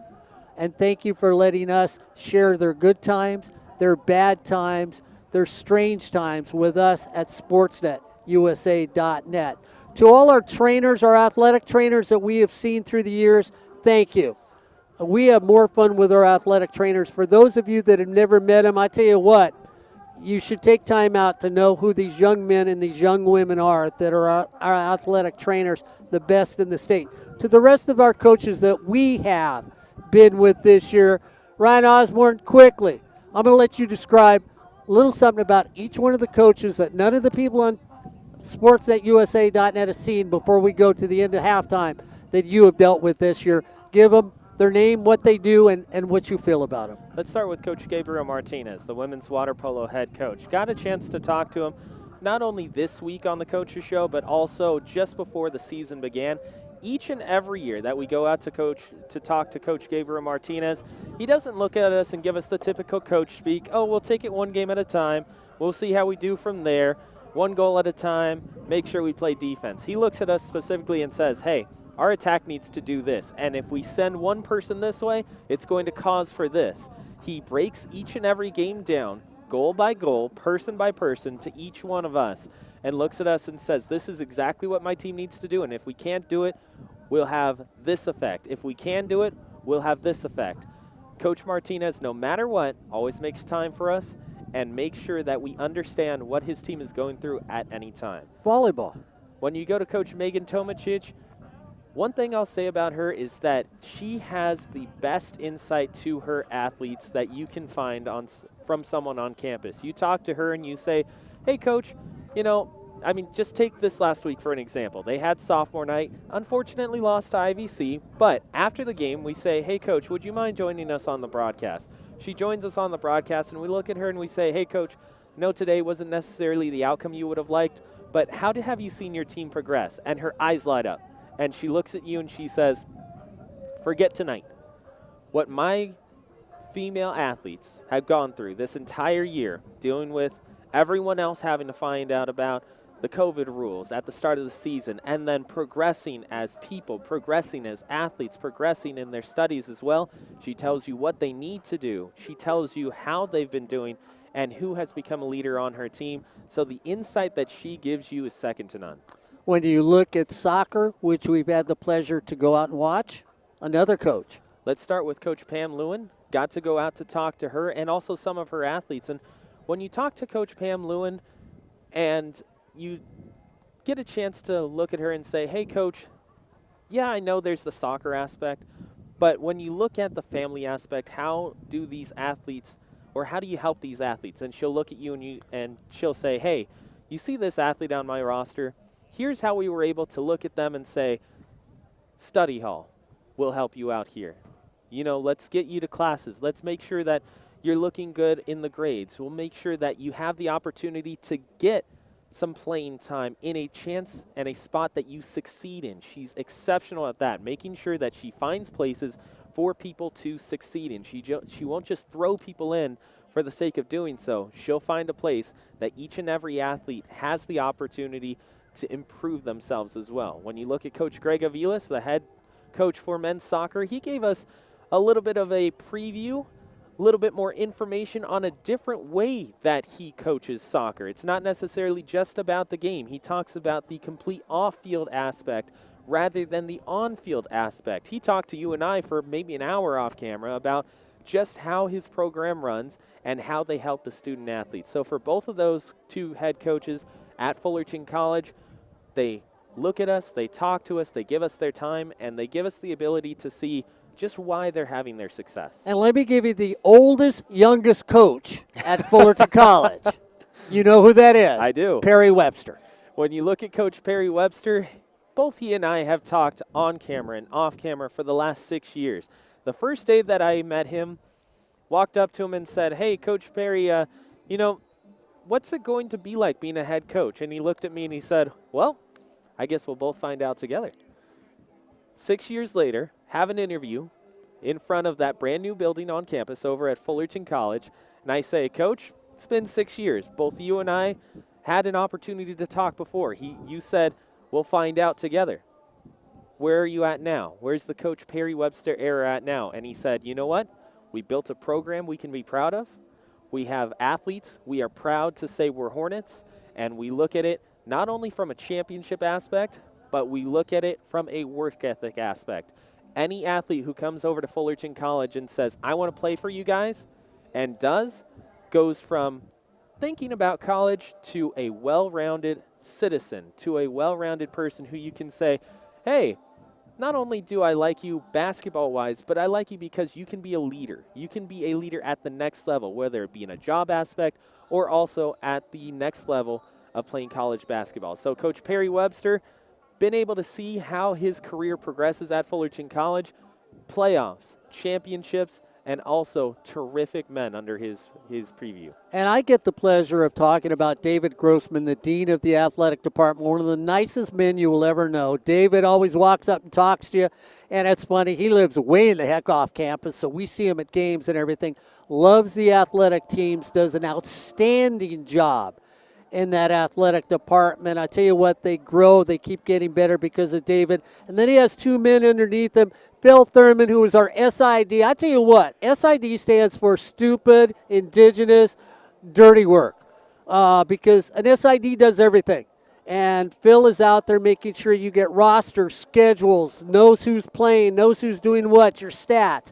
Phil and I are good buddies. We laugh at each other. We bicker at each other. And yet Phil and I have always worked with each other. I love Phil Thurman. I think he's a heck of a guy, a nice man, a great father, and it's fun. Phil, thank you. I know it's your home. And then to the man that we always smile with, and, you know, Corey Neyland keeps plumping him up with donuts every Saturday when we do football. Scott Giles, we can't thank you enough for just being the person you are, the man you are, and how you treat everybody. You're one of the kindest individuals I have met. I never see a scowl on your face. I always see a smile. Even during tough times, there is always joy in your heart. It is nothing but a pleasure to work with you, Mr. Giles, Mr. Scott. Ryan and I have a great old time out there. To all of you that have made this athletic department one of the finest in California, if not the nation, we up here, yeah, we're sportsnetusa.net, but for Corey Neyland, for Ryan Osborne, for the old guy, Mr. Pavlovich, who's been around for 20 years with you guys, I can't thank you enough for caring about your student athletes. I can't thank you enough for caring about education, which this is all about. I can't thank you enough for taking care of being a parent and a grandfather, for taking care of other people's youngsters like you have, for loving them, making sure they're on the right path, making sure that whatever happens in their life is as important to you as it is to them. That's who everybody is in this athletic department at Fullerton College.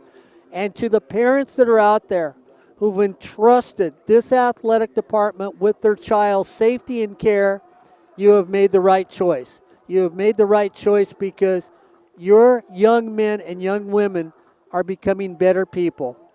They may win, they may lose, they may just say, hey, we were out there, our team didn't do much, but they have learned here at the college.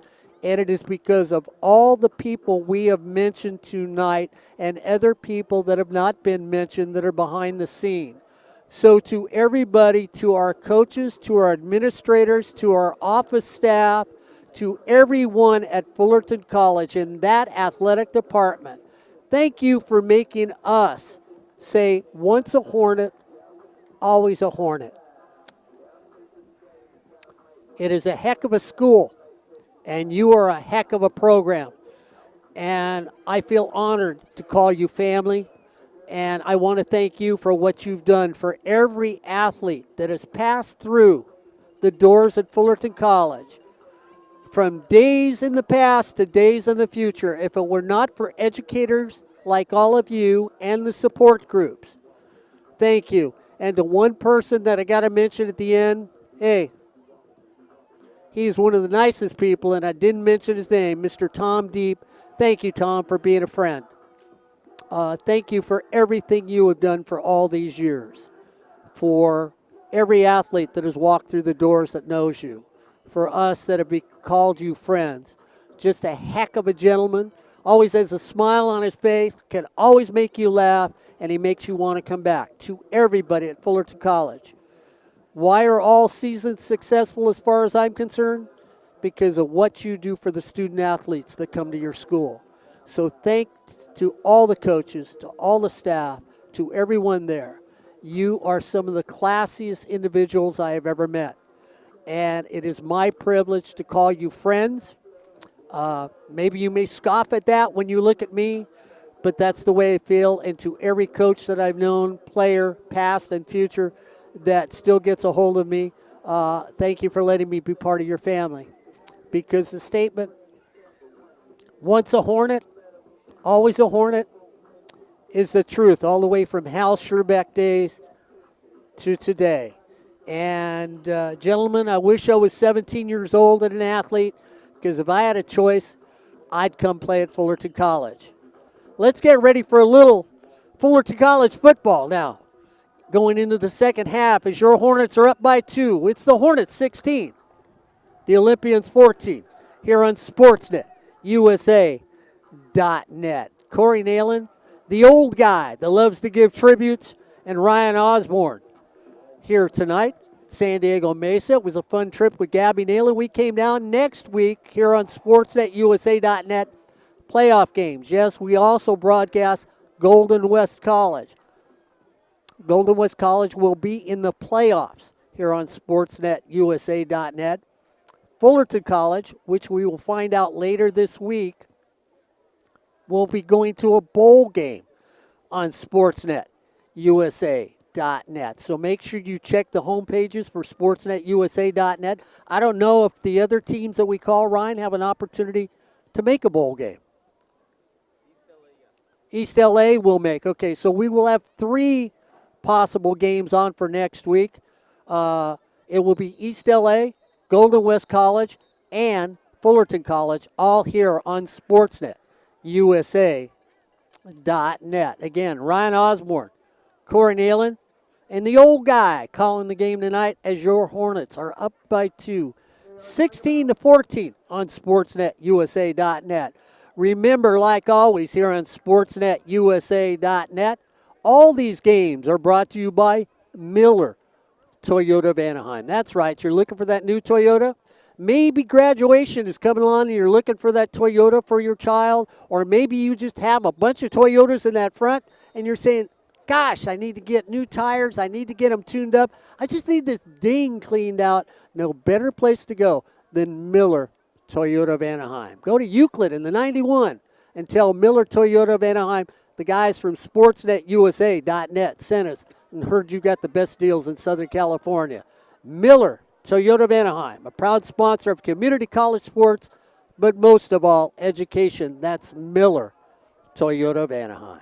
Well, let's get ready for a little community college football in the second half as the Hornets are up by 2. It's the Hornets 16, the Olympians 14 on sportsnetusa.net. I don't know. I think we lost Corey Neyland.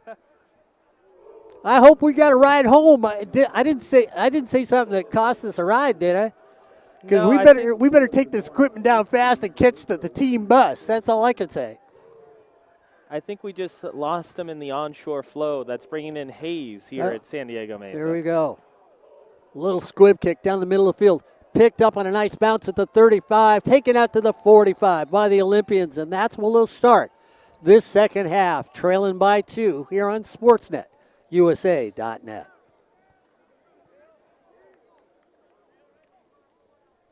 The Olympians coming back out.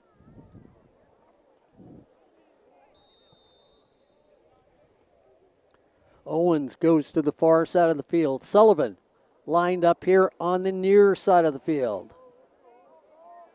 Jackson in the slot next to him. Gunnar Gray in at quarterback. First down and 10 for the Olympians at the 45. Jackson goes in motion. They hand it off to Patterson. Patterson cuts at the 50, at the 40, stays on his feet, refuses to go down. Patterson gets driven out of bounds. Should be around the 27-yard line. That's the type of explosiveness that he put on display a couple weeks back against Golden West that got them the opportunity to really be in it against the Golden West Rustlers. Gets to the outside, follows that lead block. He waits for it to set up, and then he runs behind it. So Patterson takes it all the way down to the 27. First down and 10 for the Olympians. Right there, so a quick start to start off this second half. Gray looks over. The Hornets walk up the defense, back out. They hand it off to Patterson again. This time Patterson gets taken down quickly. And that's Alex Nagy that makes the play on that for the Hornets. Loss of 2 on the play.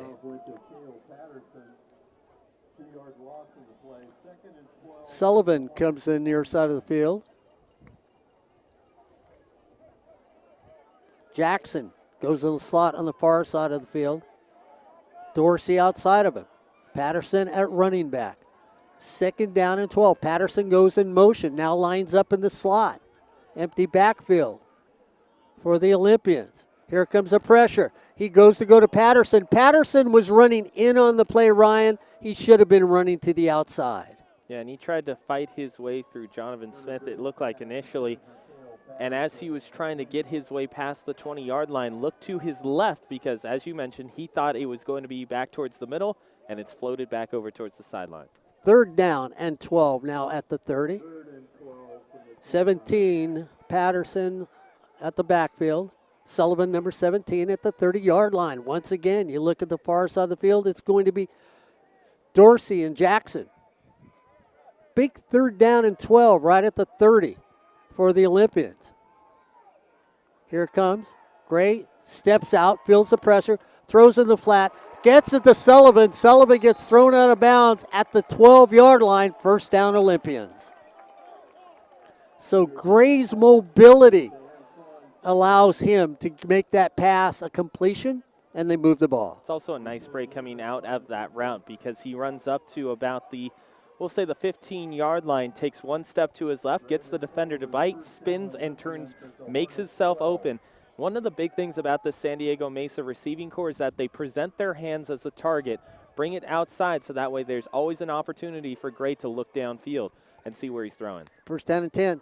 They hand it off to Patterson. Patterson gets stuffed in the backfield, easily taken down there as Patterson runs into Hernandez, and Hernandez drops him for a loss.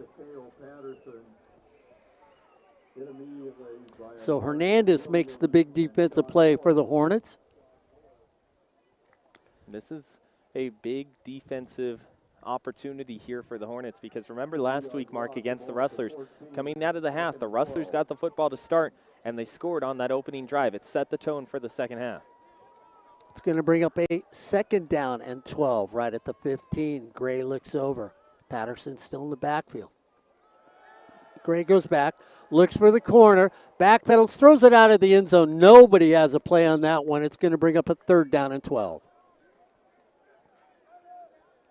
Backpedaling on the far side. It looked initially like it was Chandler Brown who was trying to drop back into coverage on that. Like you mentioned, Mark, he was just trying to float that one up there in hopes that his receiver could get underneath it and box someone out.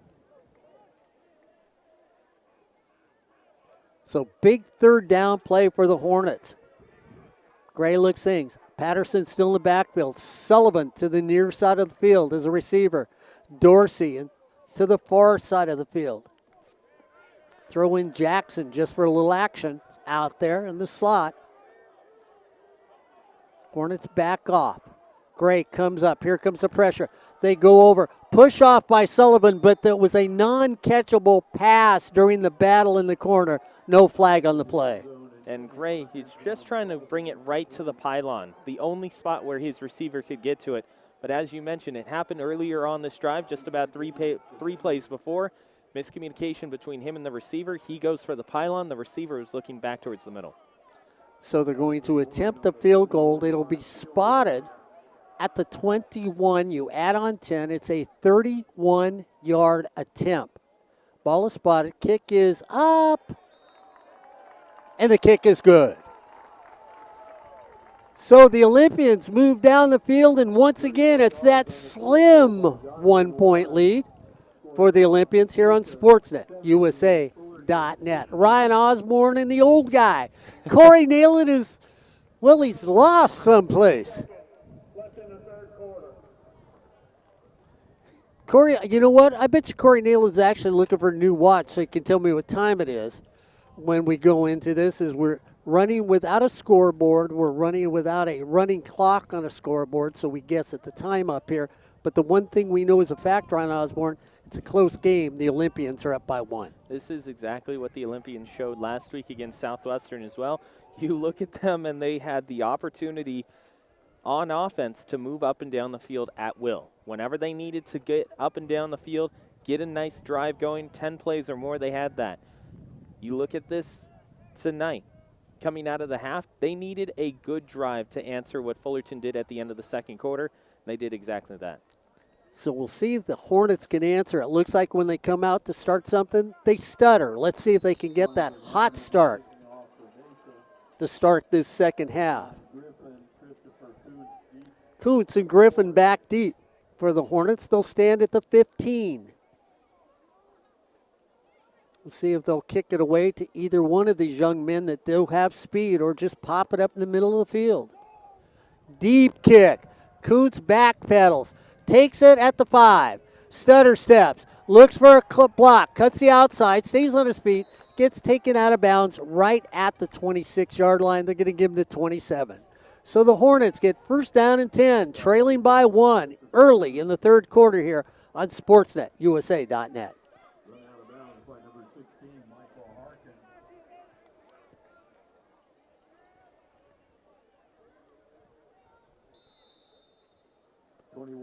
Third quarter. Start of the second half here on SportsNetUSA.net.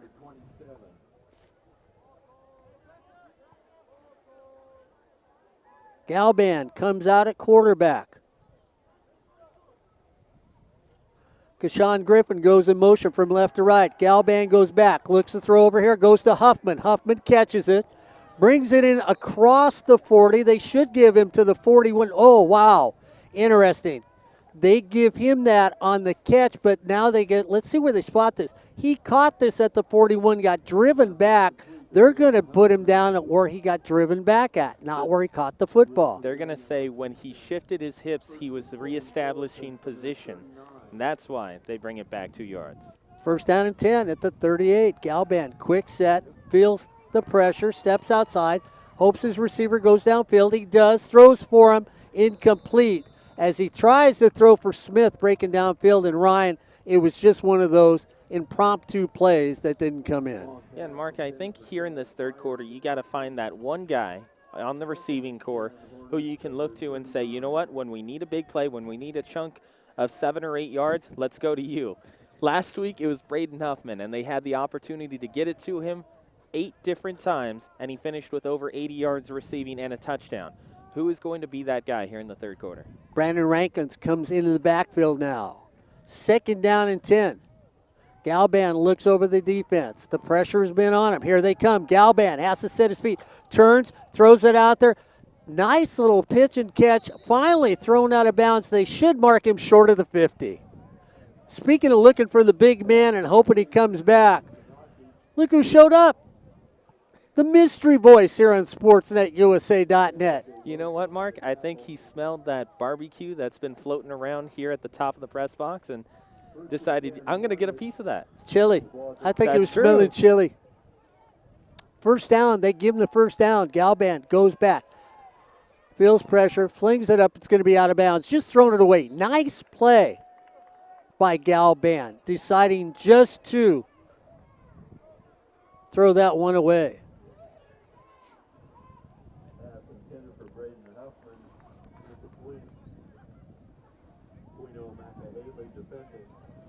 Second and 10 from the Hornet 49.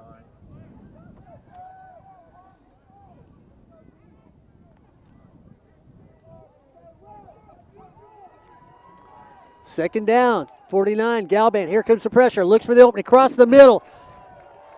Oh, wow. It looked like, okay, now tell me if Kashawn was held onto. Was there a love affair going across in the middle of the field? It seemed like there was a wraparound on the back shoulder of Kashawn Griffin. So as he comes across the middle, kind of a little bit of a tug, and then the extra hand comes in as well. It's like that game we saw earlier. Oh, that UCLA game? No harm, no foul. No blood, no call. That wasn't a game. That was a spanking. I was okay. Here comes the pressure. Galban has to step into it. He does. Throws over in the flat. Incomplete pass out of bounds. And a flag at the 45. Hands to the helmet. We'll see who that's against.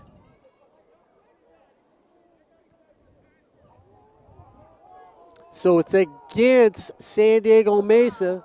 Roughing the passer on the defense, number 13. Okay, roughing the passer, and so the Hornets get a first down. Yeah, it happened, but it's, it's one of those calls that if you don't call the pass interference on play 2 calls before, that play on that passer or the roughing the passer wasn't as bad. So here early in the third quarter, the Hornets get a penalty that helped them move. Let's see if they can take advantage of it as Devin Moore comes in the game as a running back now. Galban throws it out to the right as Huffman is across the middle.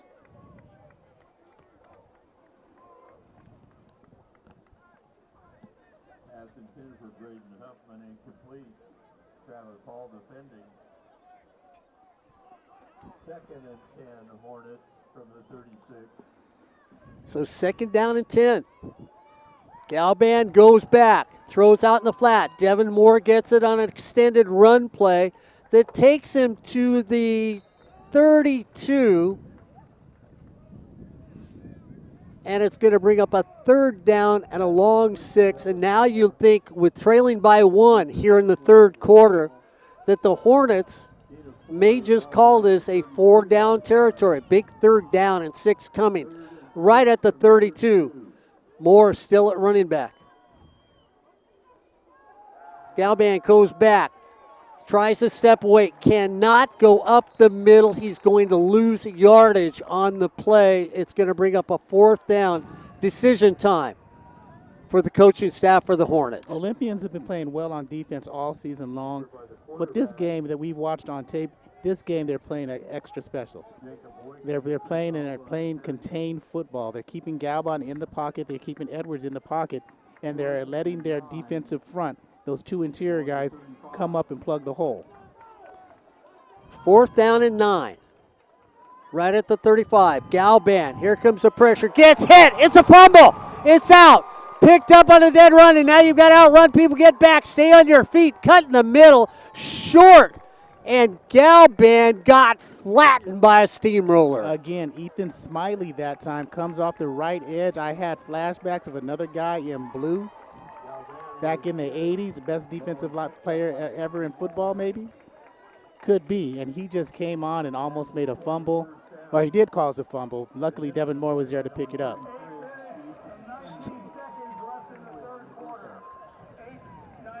So 8 minutes and 19 seconds left here in the 3rd quarter. And the Olympians hold the Hornets offensively. And once again, they start the second half the way they started the first half. A little hiccupy. Well, it's cold up here. Offense has been cold down there. Gray hands it off to Patterson. Patterson cuts the middle, stays on his feet, refuses to go down, scrums on. Patterson's got a 1st down. Even though that first drive for San Diego Mesa resulted in a field goal, they look clean. They look crisp on that drive. They look more confident coming out of the huddle.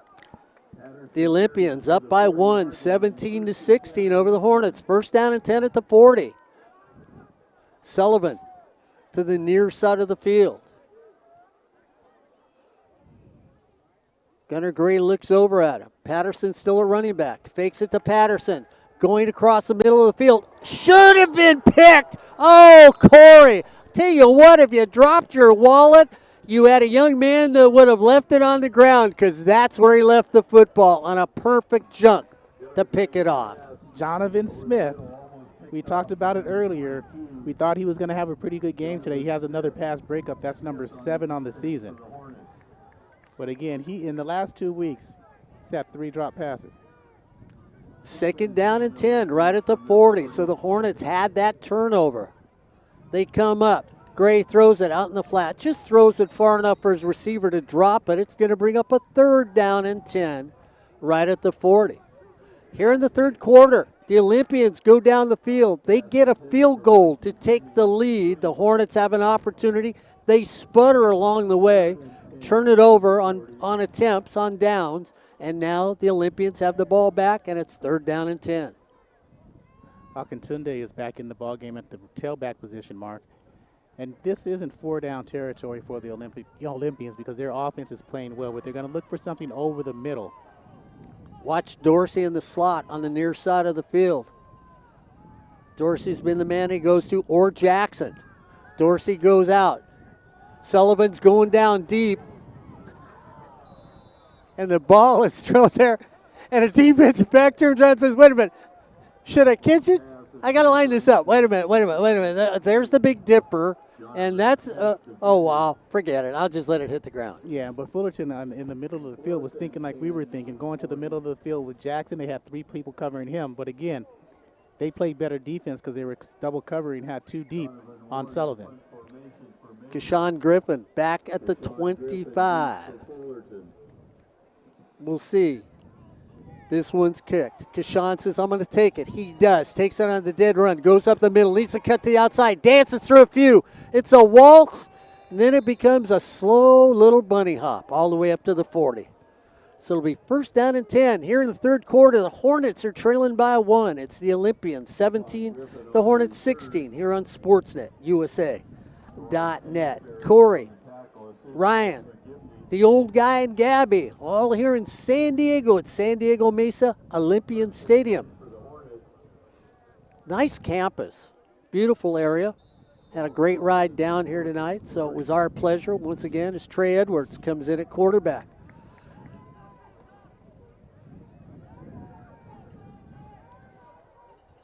High snap to Trey. And that was a busted play from the beginning as they go back there with 2 in the backfield with Trey. Moore and our big man and Corey. High snap just threw all the timing of that play off. Hawk and Sanderlin didn't have them time to collect themselves. And that high snap again throws off the rhythm of everybody.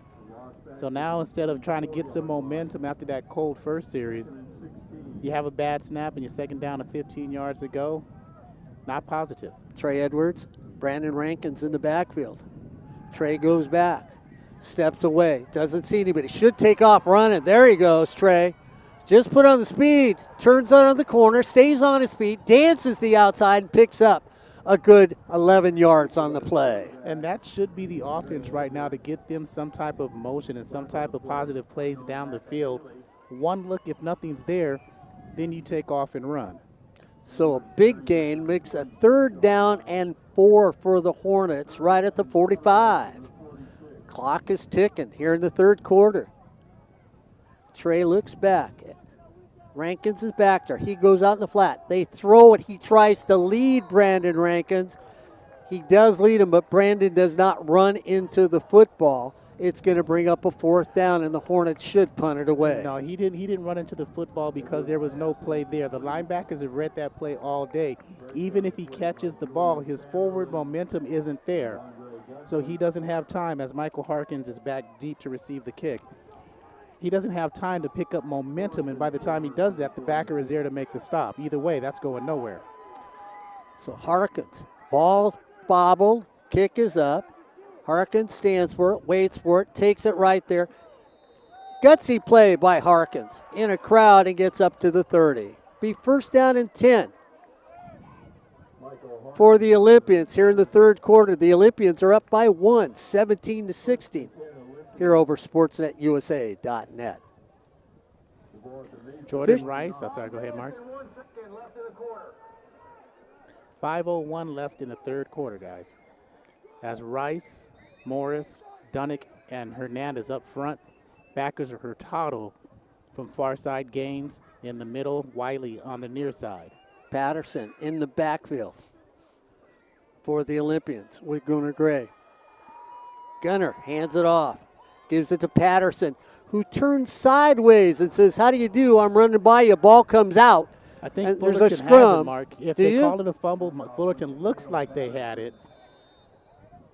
But the San Diego Mesa come up underneath him. Well, I haven't seen anybody call it a fumble. Ball came loose. And San Diego Mesa did come up with it. Patterson got his own fumble, squirted under there. The ball now at the 34-yard line.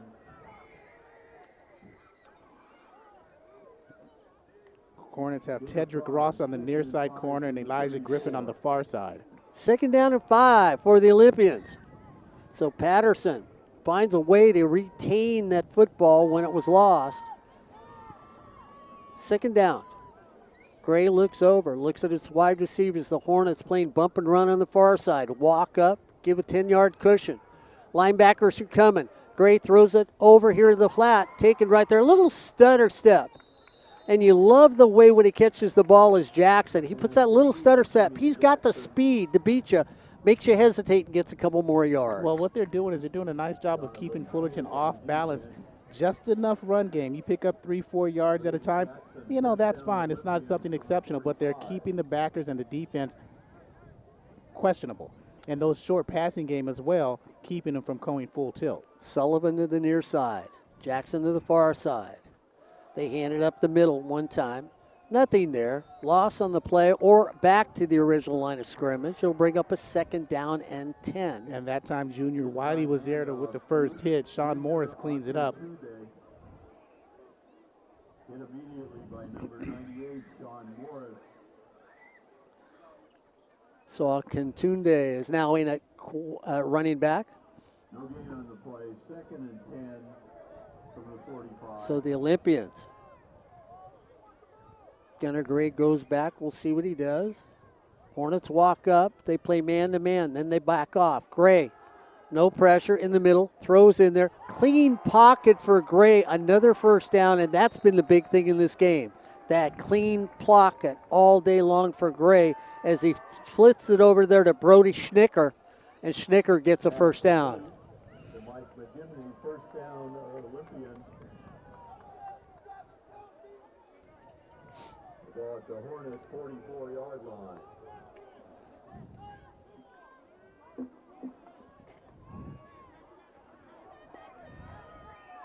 Oregon doing what they're doing in big games, what they usually do.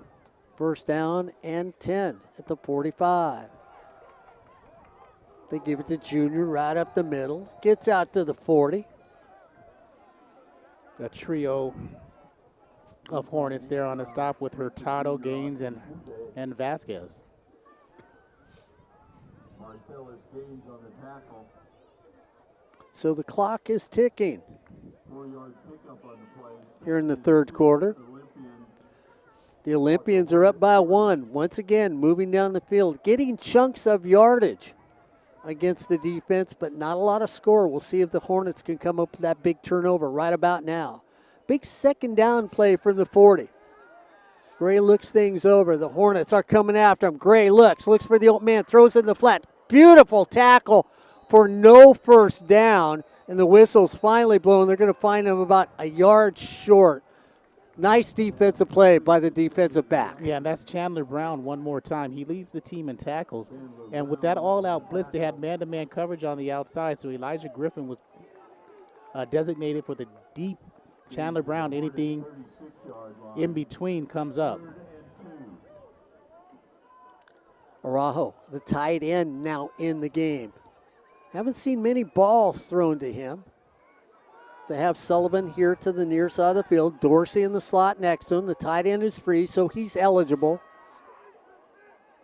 Gray is there. Watch the tight end sneak out.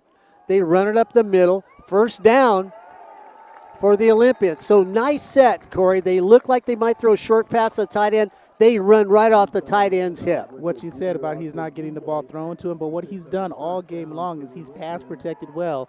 And he, as you saw there, a good run blocker, picks up that first down when they need it. First down and 10, right at the 34-yard line. Clock is ticking. They're moving in yardage. Sullivan, once again, to the near side of the field. Dorsey in the slot. Big first down for the Olympians, up by 1 here in the third quarter.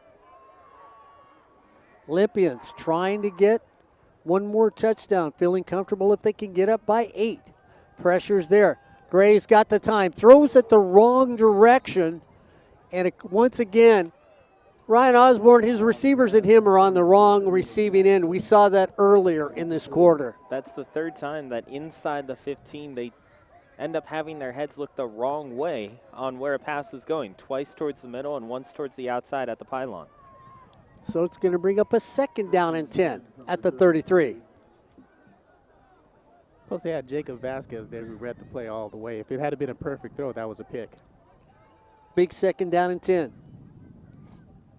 Gray looks it over. Fullerton brings up bump and run on the outside. Now they back off. The Hornets come out an all-out blitz. There's thrown to nowhere. He's not outside of the pocket. There's not a receiver. Now San Diego's looking for a flag. So what happened was Tedrick Ross came up into the neutral zone. He backed up before the ball was snapped, so it shouldn't be an offside call. It should be grounding. It should be.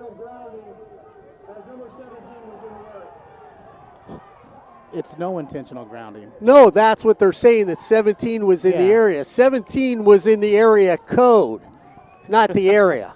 Same thing. He was calling from a payphone and he had no change. I mean, come on. He It's was like, in the vicinity. geez.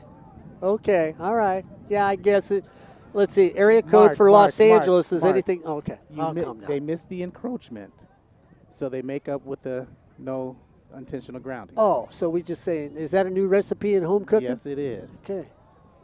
If you add sugar, don't forget to add vinegar to balance it. Whatever you're making, I ain't eating. Happy Thanksgiving. 3rd down and 10 for the Olympians. Gray looks over. Hornets look like they're coming. They run it straight up the middle. The Hornets trying to make the stop. They do. Short. So big decision now for the Olympians. Do you attempt the field goal or do you go for a first? I go for it. Brian Osborne? I agree with Corey Neyland. Go for it. Because you know that you're currently looking at, what, nearly a 45-yard field goal or so? 44-yard? Oh, yeah, and the long this year is 44 yards for their field goal kicker, so they're in range. But again, Fullerton's offense hasn't done really anything. They didn't do anything in the 3rd quarter, and they've been sluggish really since their first 2 drives. So, yeah, I'm going for a touchdown. So and you know when he set that career long? 2 weeks ago against Golden West College. Well, we'll see what happened because they get a little timeout as we come to the end of the 3rd quarter. As we end the 3rd quarter, it's the Hornets down by 1. It's San Diego Mesa 17, the Hornets 16 here on Sportsnet, USA.net. Corey Neyland, Ryan Osborne. Oh, is there another fashion person down there? Oh, yeah. He'll show them to me yet. Don't forget, all our games here on SportsNetUSA.net are brought to you by Miller Toyota of Anaheim. New, used, you say the car. It's what you can find at Miller Toyota of Anaheim. That's right. Go on over and say, hey, the old guy from SportsNetUSA.net. I mean, the young guy with the blonde hair from Sportsnet. Wait a minute. Maybe that other guy, Corey Neyland. Well, one of them told us to come to Miller Toyota of Anaheim.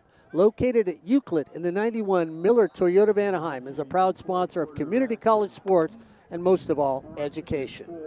4th down and 4 yards. Empty backfield for the first time tonight for the Olympians. It's up to the defensive backs and those 4 down linemen. Brian Crook's defense has been superb in the last couple weeks. Here they come on the corner. Throwing. Flag comes up. Pick is gone. This is going to be for null as they run down the field because it is offsides. Fullerton College on a pick against the Hornets. And that's coming back like that's you said. Coming back. Nick Hurtado, who jumped on the far side, wearing 2-7, into the neutral zone. They've been jumping, I'm going to say almost double digits, but this is only the 4th time they've been called for offside. So that's going to give the Olympians a 1st down. It negates the interception for a touchdown. And we saw the flags when they came up immediately. They let them run the play. And if you're San Diego Mesa, you run the play. You don't worry about it. Now you've seen what the Hornets will do if you run that same pass play again. And did they say number 45? Yeah. Fullerton doesn't have a 45. They called the wrong number. Yes, yeah. they did. Yeah. It was still offsides. So it's 1st down and 10 at the 22. The Olympians get the Hornets to jump again as we start the 4th quarter. Well, the defense did something. It made a mistake just before. Let's see if they can double up on that. Here they come. They said, well, here we come this time. Go to the same play. Throwing for the corner. Incomplete. And no flag on the play. Just tough D. Simply quality defense on the far side. Well, you know that old thing. It's not quantity, it's quality is what you look for during this holiday week. Unless it's Fullerton jumping offside tonight, then it's quantity. Which is not quality. No. 2nd down and 10 from a quality broadcast tonight. Top notch. Gunnar Gray at quarterback. Patterson at running back. They hand it off to Patterson. Gets the block on the outside. Runs over a defensive back. Oh, Patterson says, go ahead and try and tackle me. I'll show you quality. And he is their team's leading rusher for a reason because that's strong running. 5'11", 200 pounds out of Escondido. Brings up a 3rd down and a long 5. So the Hornets need to make a stop. The Olympians would like to get a touchdown and increase that lead by more than 3. Patterson behind Gray. It's been hard to bring down. They fake it off. Patterson gets hit. Ball comes out. That's a fumble. Troy McDonald, Dimitri Hernandez, mate at Gray. Gray's coming up real shaky. And you watch Corey, what happened to him is he turns away from one rush, and when he turns, Ryan Osborne, he turns into the other defender and gets sandwiched from both sides. Yeah. That's where the big impact is, Mark. You talk about that. Even if he was to step away to one side, there was another guy coming in on the other direction. Yeah, the blitz came from up the middle. They didn't even run a stunt. They just ran a full-out blitz up the middle, allowing the ends to come free reign on the outside. And Gunnar Gray staying in the ballgame. That's a tough young man there. Patterson stays in at running back. Sullivan to the near side. Dorsey to the far side with Jackson with him. Gray at quarterback. 4th down and 12. Right at the 24. Just outside of field goal range. They need 12 for a first down. Are they trying to get the Hornets to jump? Here they come. Run a little delay. Throws over. Catch taken out of the air by Sullivan. First down. What a play. Gunnar Gray takes a hit on the last play, comes back and steps into a throw to Sullivan, who's working on Jordan Wright. He drove Jordan Wright back to the 5-yard line, hooks back, makes the catch. Then turns, and knowing he needs 2 more yards for the first down, picks up the first down and more. First and goal.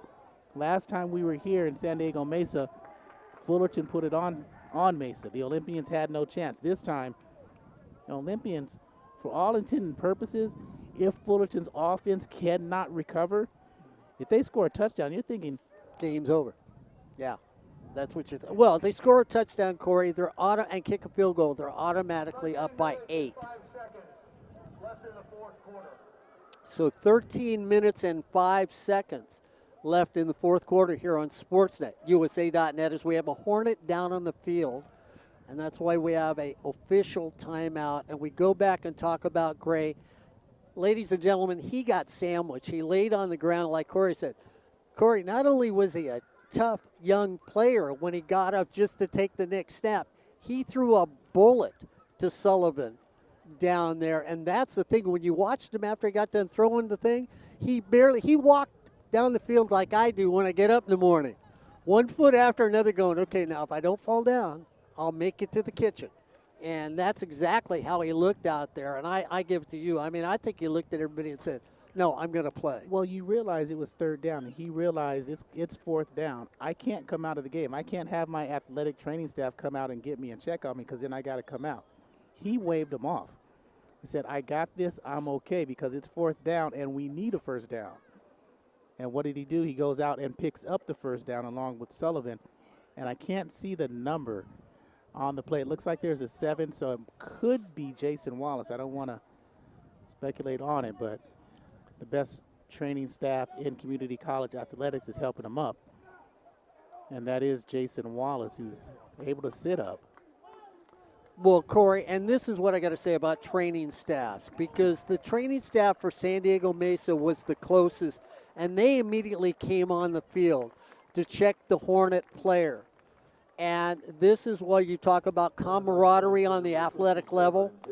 I mean, you have somebody that comes out from San Diego Mesa more concerned about the player than the outcome of the football game. And let's say that for all athletic trainers here in California, they really do take care of their athletes that they're watching on the community college level.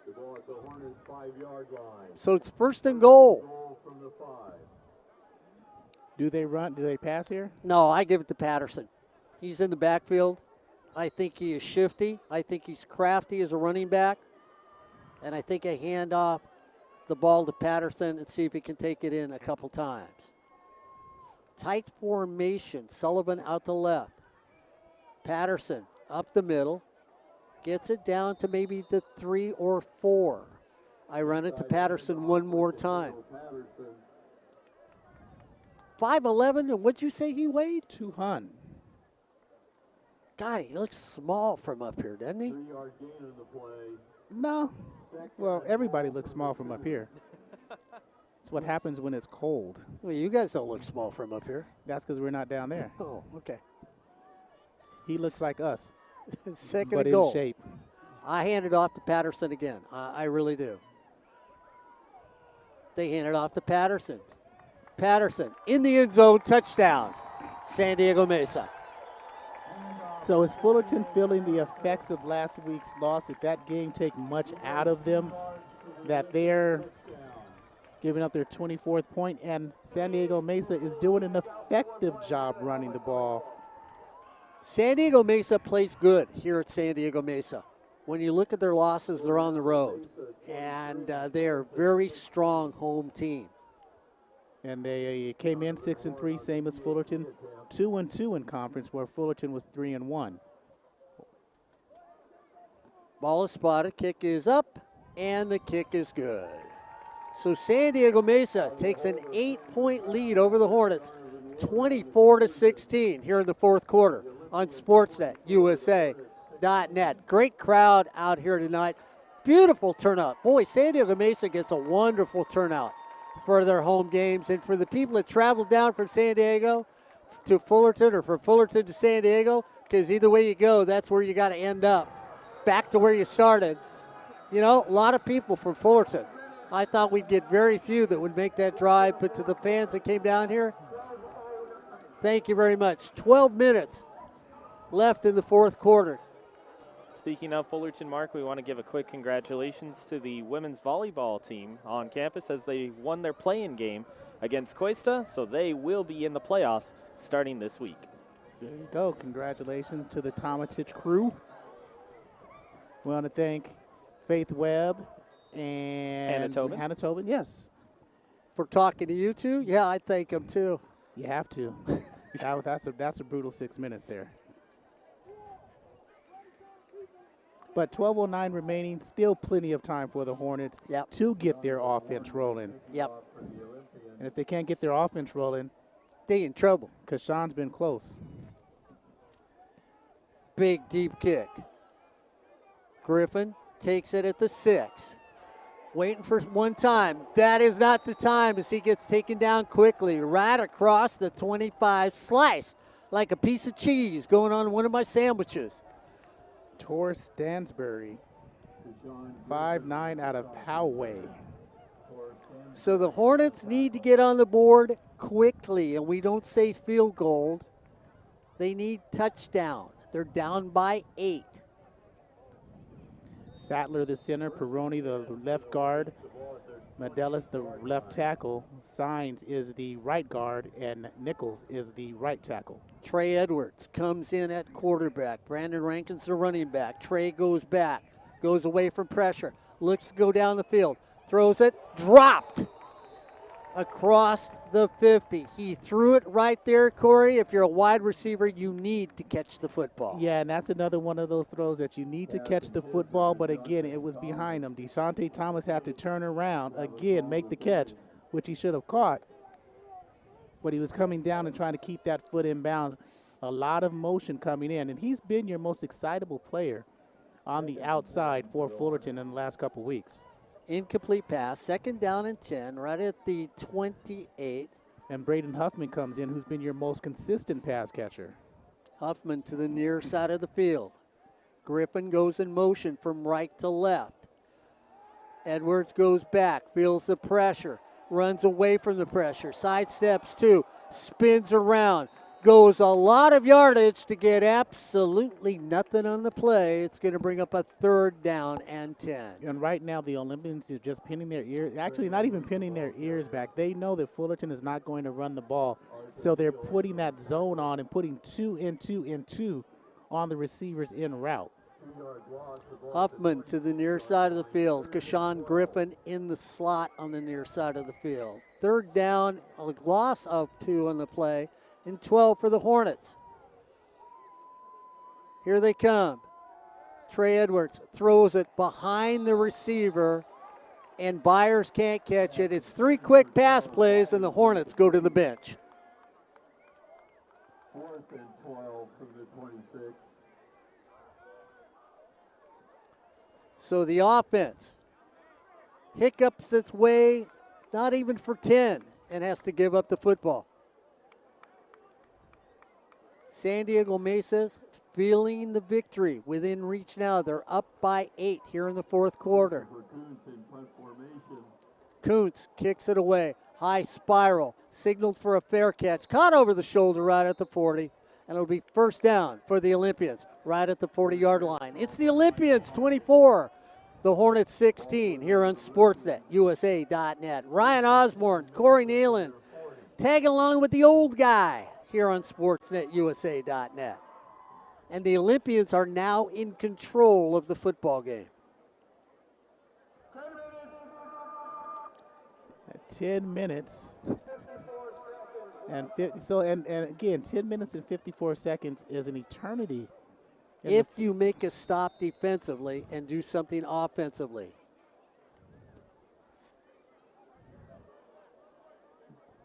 But another score here by the Olympians makes that 10 minutes, well, pretty quick.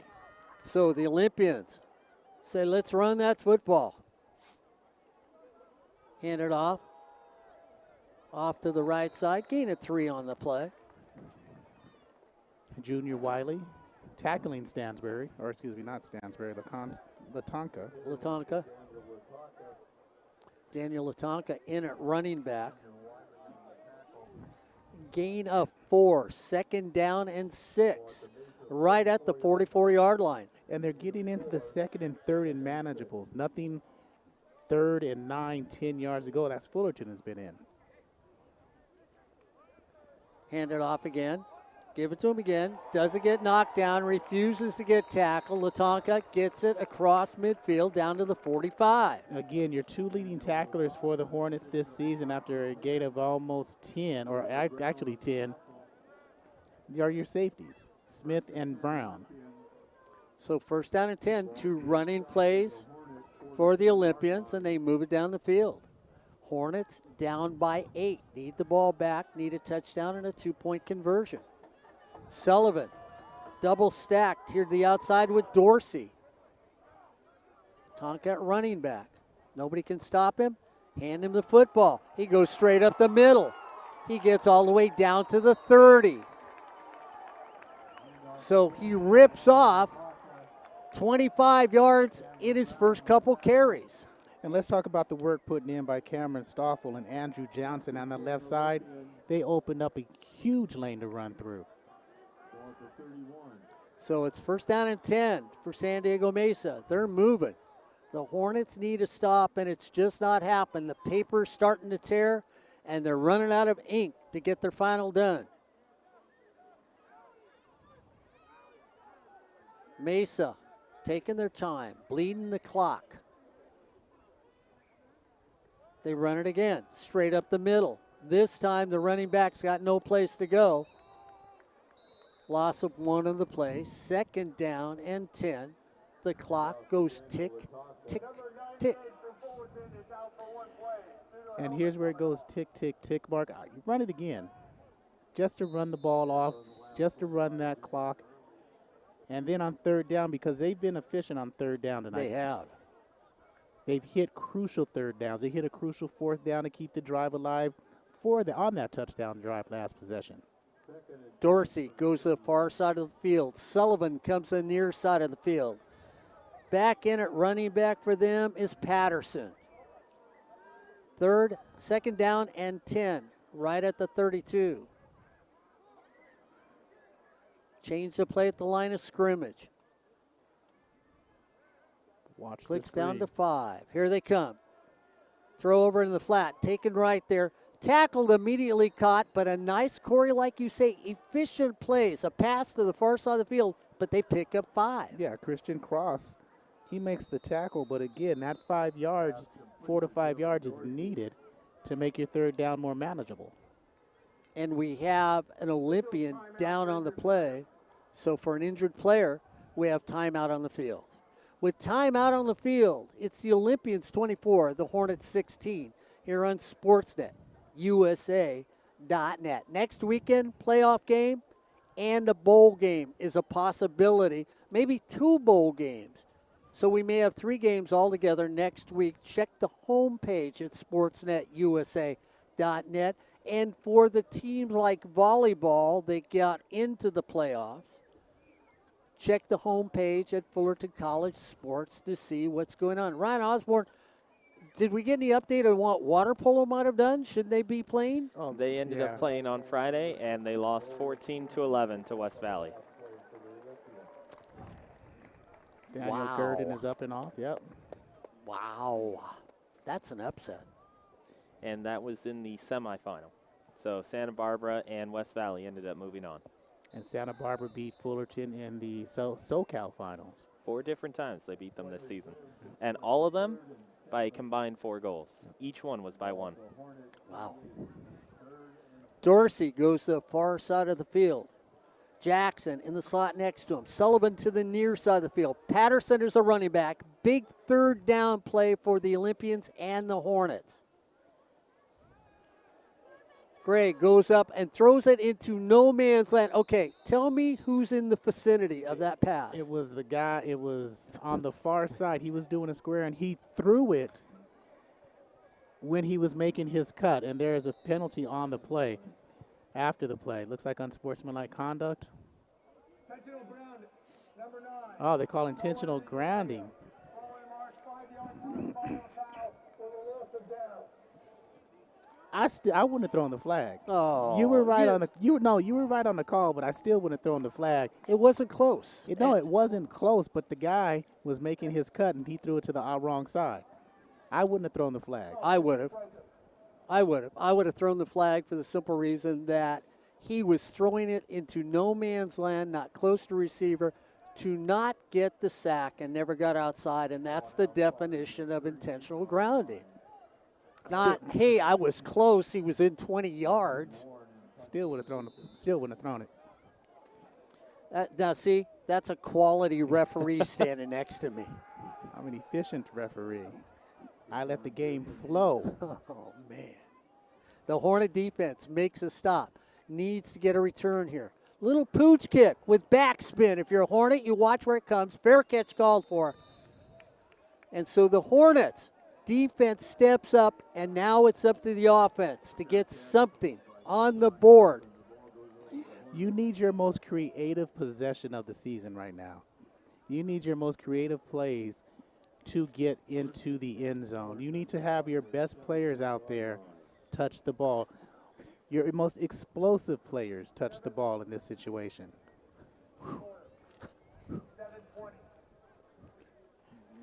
7:20. 7:20 left here in the fourth quarter.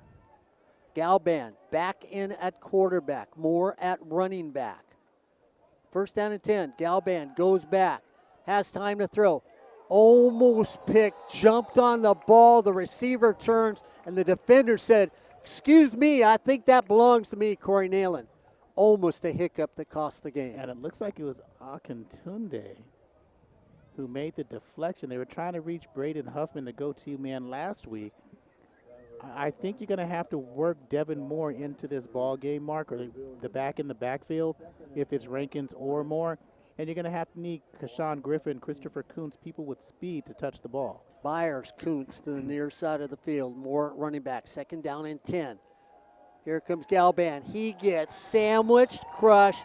And, guys, if it brings back memories, well, at Golden West College last week when a play had to be made, he got nailed in the end zone for a safety. They came after him then, and he gets taken down at the 5-yard line. And here's where a traditional screen would come into play if the Olympians look like they're going to come after Galban. A traditional screen coming into play. It's already 3rd down and 17. You want to pick up positive yardage, not necessarily a first down, but you want to pick up positive yardage if you have to kick it. Big 3rd down play. Clock is ticking, down by 8. Defense makes a stop, and the offense is going backwards. Galban comes back. Here comes the pressure. Gets taken down again, almost in the end zone, and the defense just snuffs out any offensive drive by Fullerton here in the fourth quarter. And a good job of Olympians staying at home. Again, that pass pattern, the coming through, there was nothing available to come through and make a quality play. And so Christensen does a nice job of keeping Galban in the pocket and rushing the quarterback and making a positive play.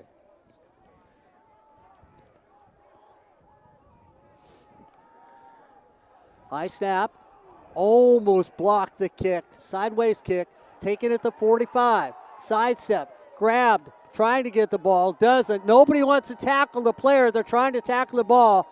Finally down to the 40, across the 40 to the 39. And the Olympians feel like this game belongs to them, up by 8 with about 4 minutes to go. This is where your defense, your defense is going to have to step up and score, take it upon themselves and make a big play. The Olympians, all you need to do is keep doing what you're doing, up by 8. 5 minutes and 25 seconds left in the fourth quarter. First and 10 Olympians. What did he say? I have no idea. What did he say? Something and 25 seconds left in the fourth quarter. He said minutes and 25 seconds. I hope he's not- believe it was 8. Hope he doesn't have it on a hot plate because it's going to be burnt when he gets home. First down and 10. Straight up the middle. Dive play. Gain of maybe 1. So there's Nick Hurtado there at the feet of Latanka.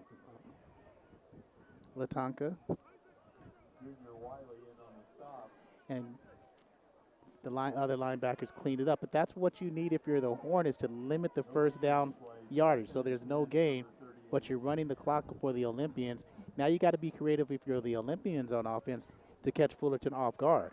Here comes Patterson back in the game. Patterson will wheel out of the backfield on this one.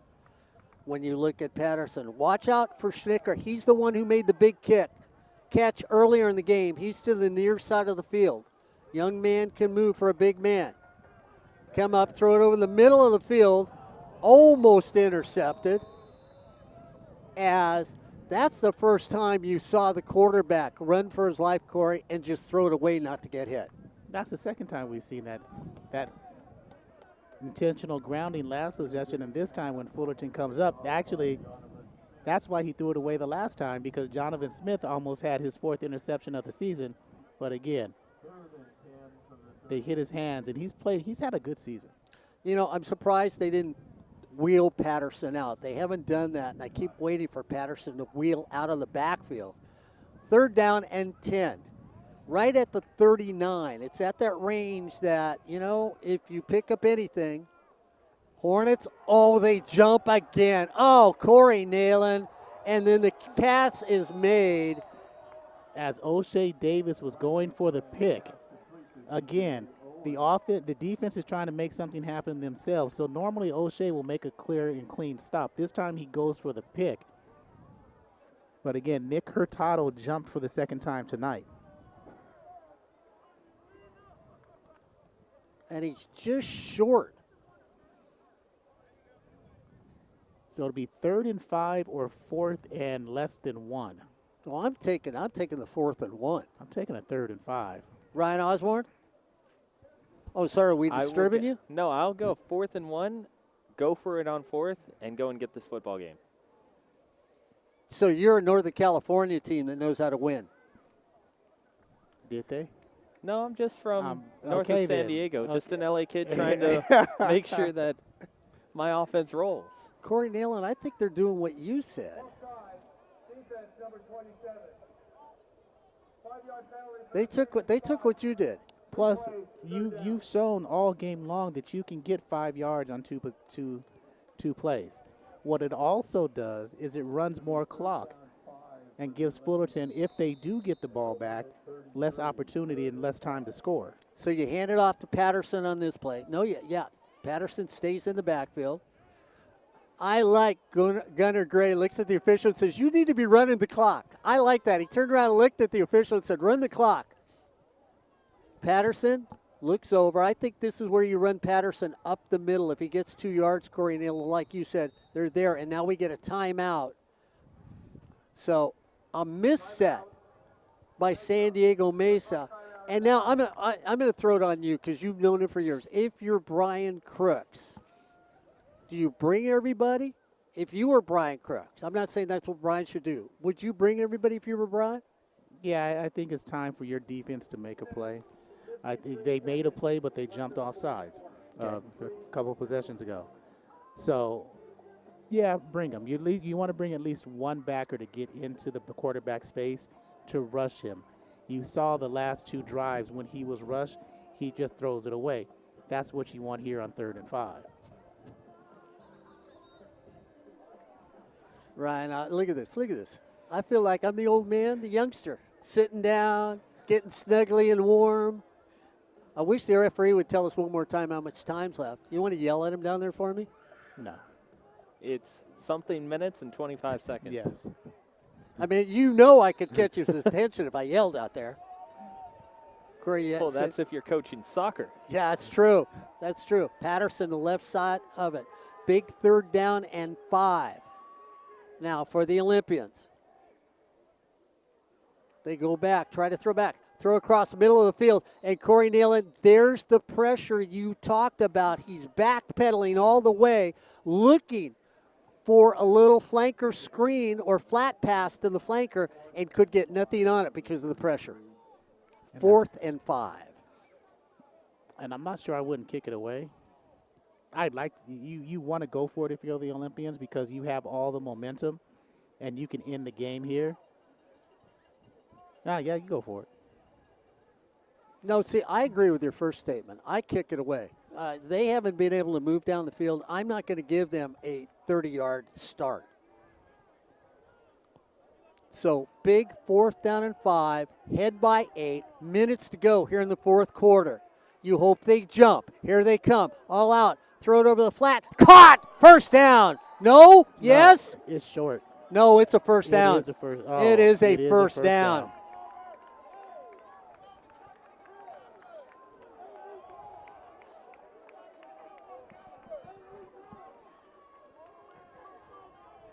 So the Olympians pick up a first down on simply a quick out. O'Shea Davis was there, half a step behind. Half a step, and good catch by Sullivan. I'm going to say we're close to 3 minutes in this game. I know we don't have an official time to look at, but I'm going to say that's where we're at, right about 3 minutes. You're going to say 5, Corey? Yeah. Hand it off to Patterson, backside, gets drugged down. It's going to bring up a first down and 2nd down and 11 for that. Behind by number 27, Isaac Hurtado. 39 and counting. 249 and counting. Oh, you're right, 2:49, because Fullerton didn't call a timeout. No. I thought there was more time left. Fullerton should have 3 timeouts, I believe. They do. They have 3 timeouts remaining. So if they make a stop here, then if you're Fullerton, you will use the first of your timeouts.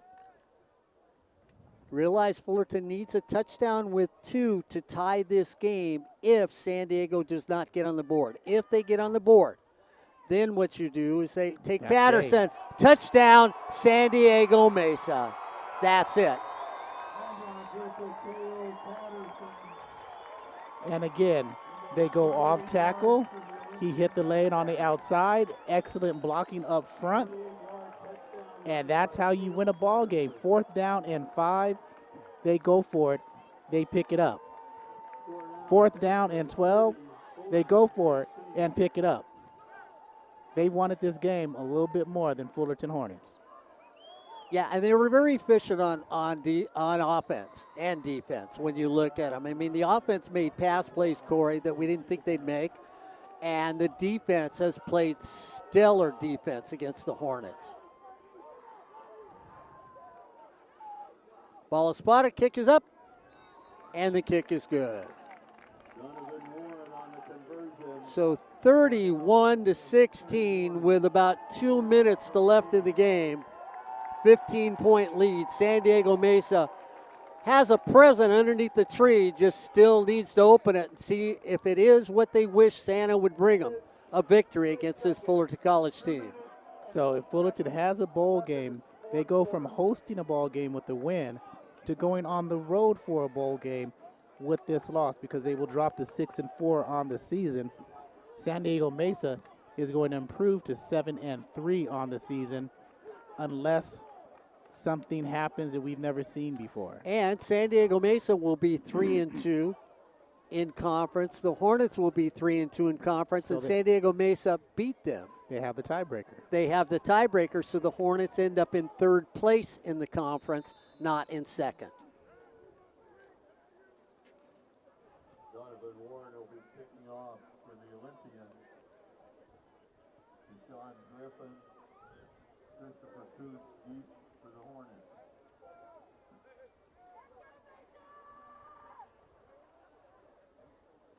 So 2 minutes to go here in the fourth quarter.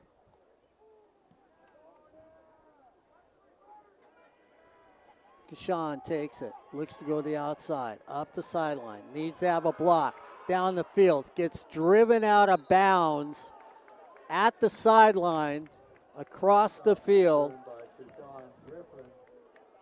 and the return never comes up like that way up the middle of the field. That sideline has been that stopping extra defender on every return this season. And it just seems like each of the last 4 weeks that we've seen Rashawn or Kashawn bring something back, always that far sideline, he has a bunch of success. Last week, 74 yards, also had a 45-yard return. This week, oh so close twice. Just needed one more. Yeah, that middle of the field has just not been there this season, though. Yeah, but even the sideline is squeezed down so tight that he's got no place to go. Yeah, but that's the best option because of the way they're kicking to him and the way that coverage team they have played him all season. That's where it's been forced to. 2 minutes exactly left in the game. Well, 1 minute 58, Mark. Oh. If we're being precise. Now? It's about quality. Galban goes back, gets chased, throws it down the middle of the field, incomplete pass.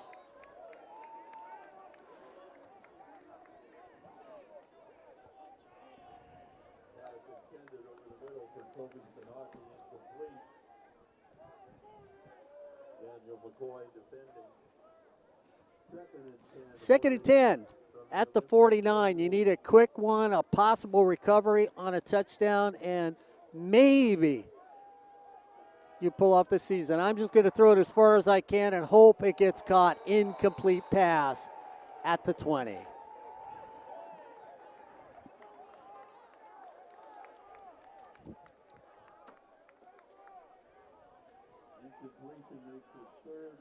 Third down and 10.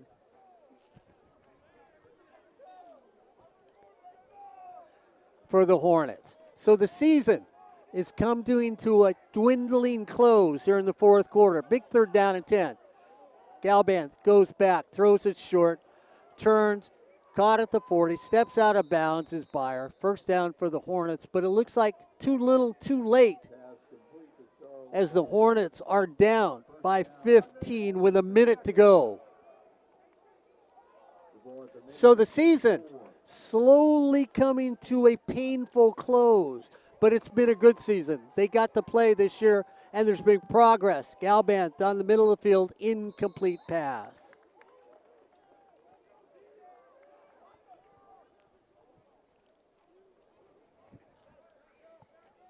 Pass over the middle, incomplete. Andre Dunkley defending. Second and 10 from the 34.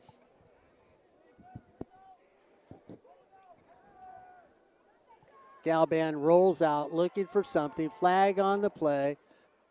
Throws it, but it's probably going to be in the backfield. Should be holding against the Hornets. Should bring it back. They've got it at the 40. Here comes the marker. Holding. It's going to move the Hornets back. 10-yard penalty, 3 plays down.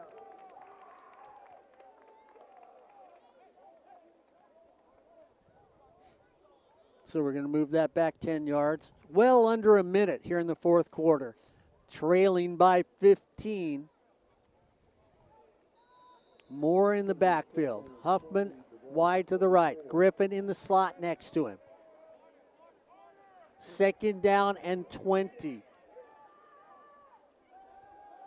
Galban goes back, steps up, gets taken for a sack at the 50-yard line.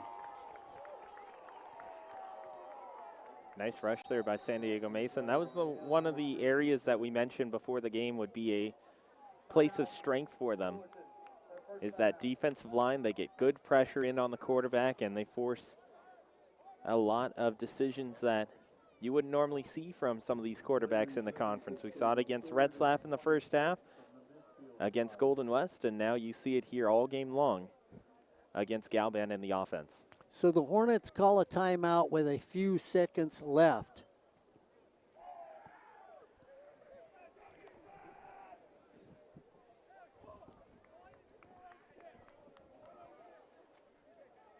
Having a conversation. As San Diego Mesa, again, they play so well at home, Ryan Osborne. I mean, they really do. Their home field is their home field. And they've had a successful season. Give San Diego Mesa so much credit tonight. Yeah, and Mark, I mean, you look at the way that they've played last week against Southwestern. They rolled. Here against Fullerton, all it took was a couple defensive stops, and they took momentum from that. They took encouragement from that and never gave it back up. Third down. Galban fakes it, stands back to runs away, has the ball knocked out of his arm, turnover. San Diego, you have just taken your game and won it on a play when the ball was stripped from Galban for a fumble, and San Diego Mesa gets the football. So it looks like San Diego is going to be number 2 in the conference this year, as the Hornets from last week having a chance to win it drops all the way to the 3rd spot in the conference.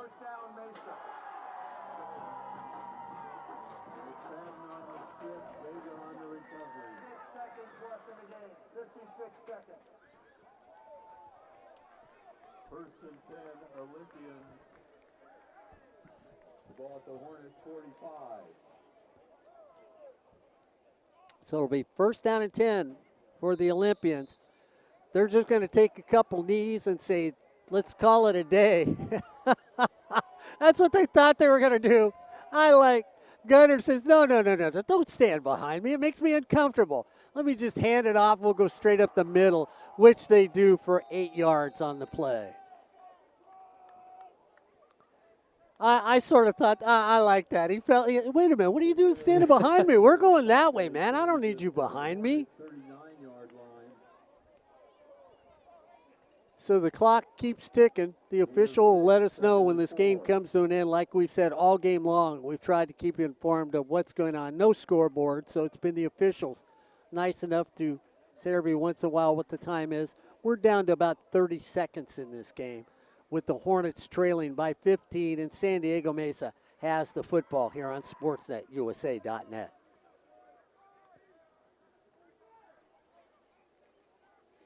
One more time, hand it up the middle. Little gain or none, but the clock will continue to tick.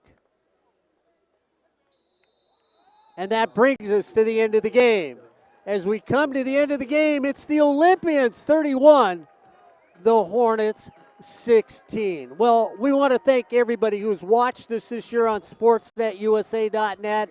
It has been an interesting season for all of us in the athletic world, not to say the least, as the Hornets end up dropping from a possible first all the way to a third here on SportsNetUSA.net. For Corey, Ryan, myself, Ed Ford, back in the studio.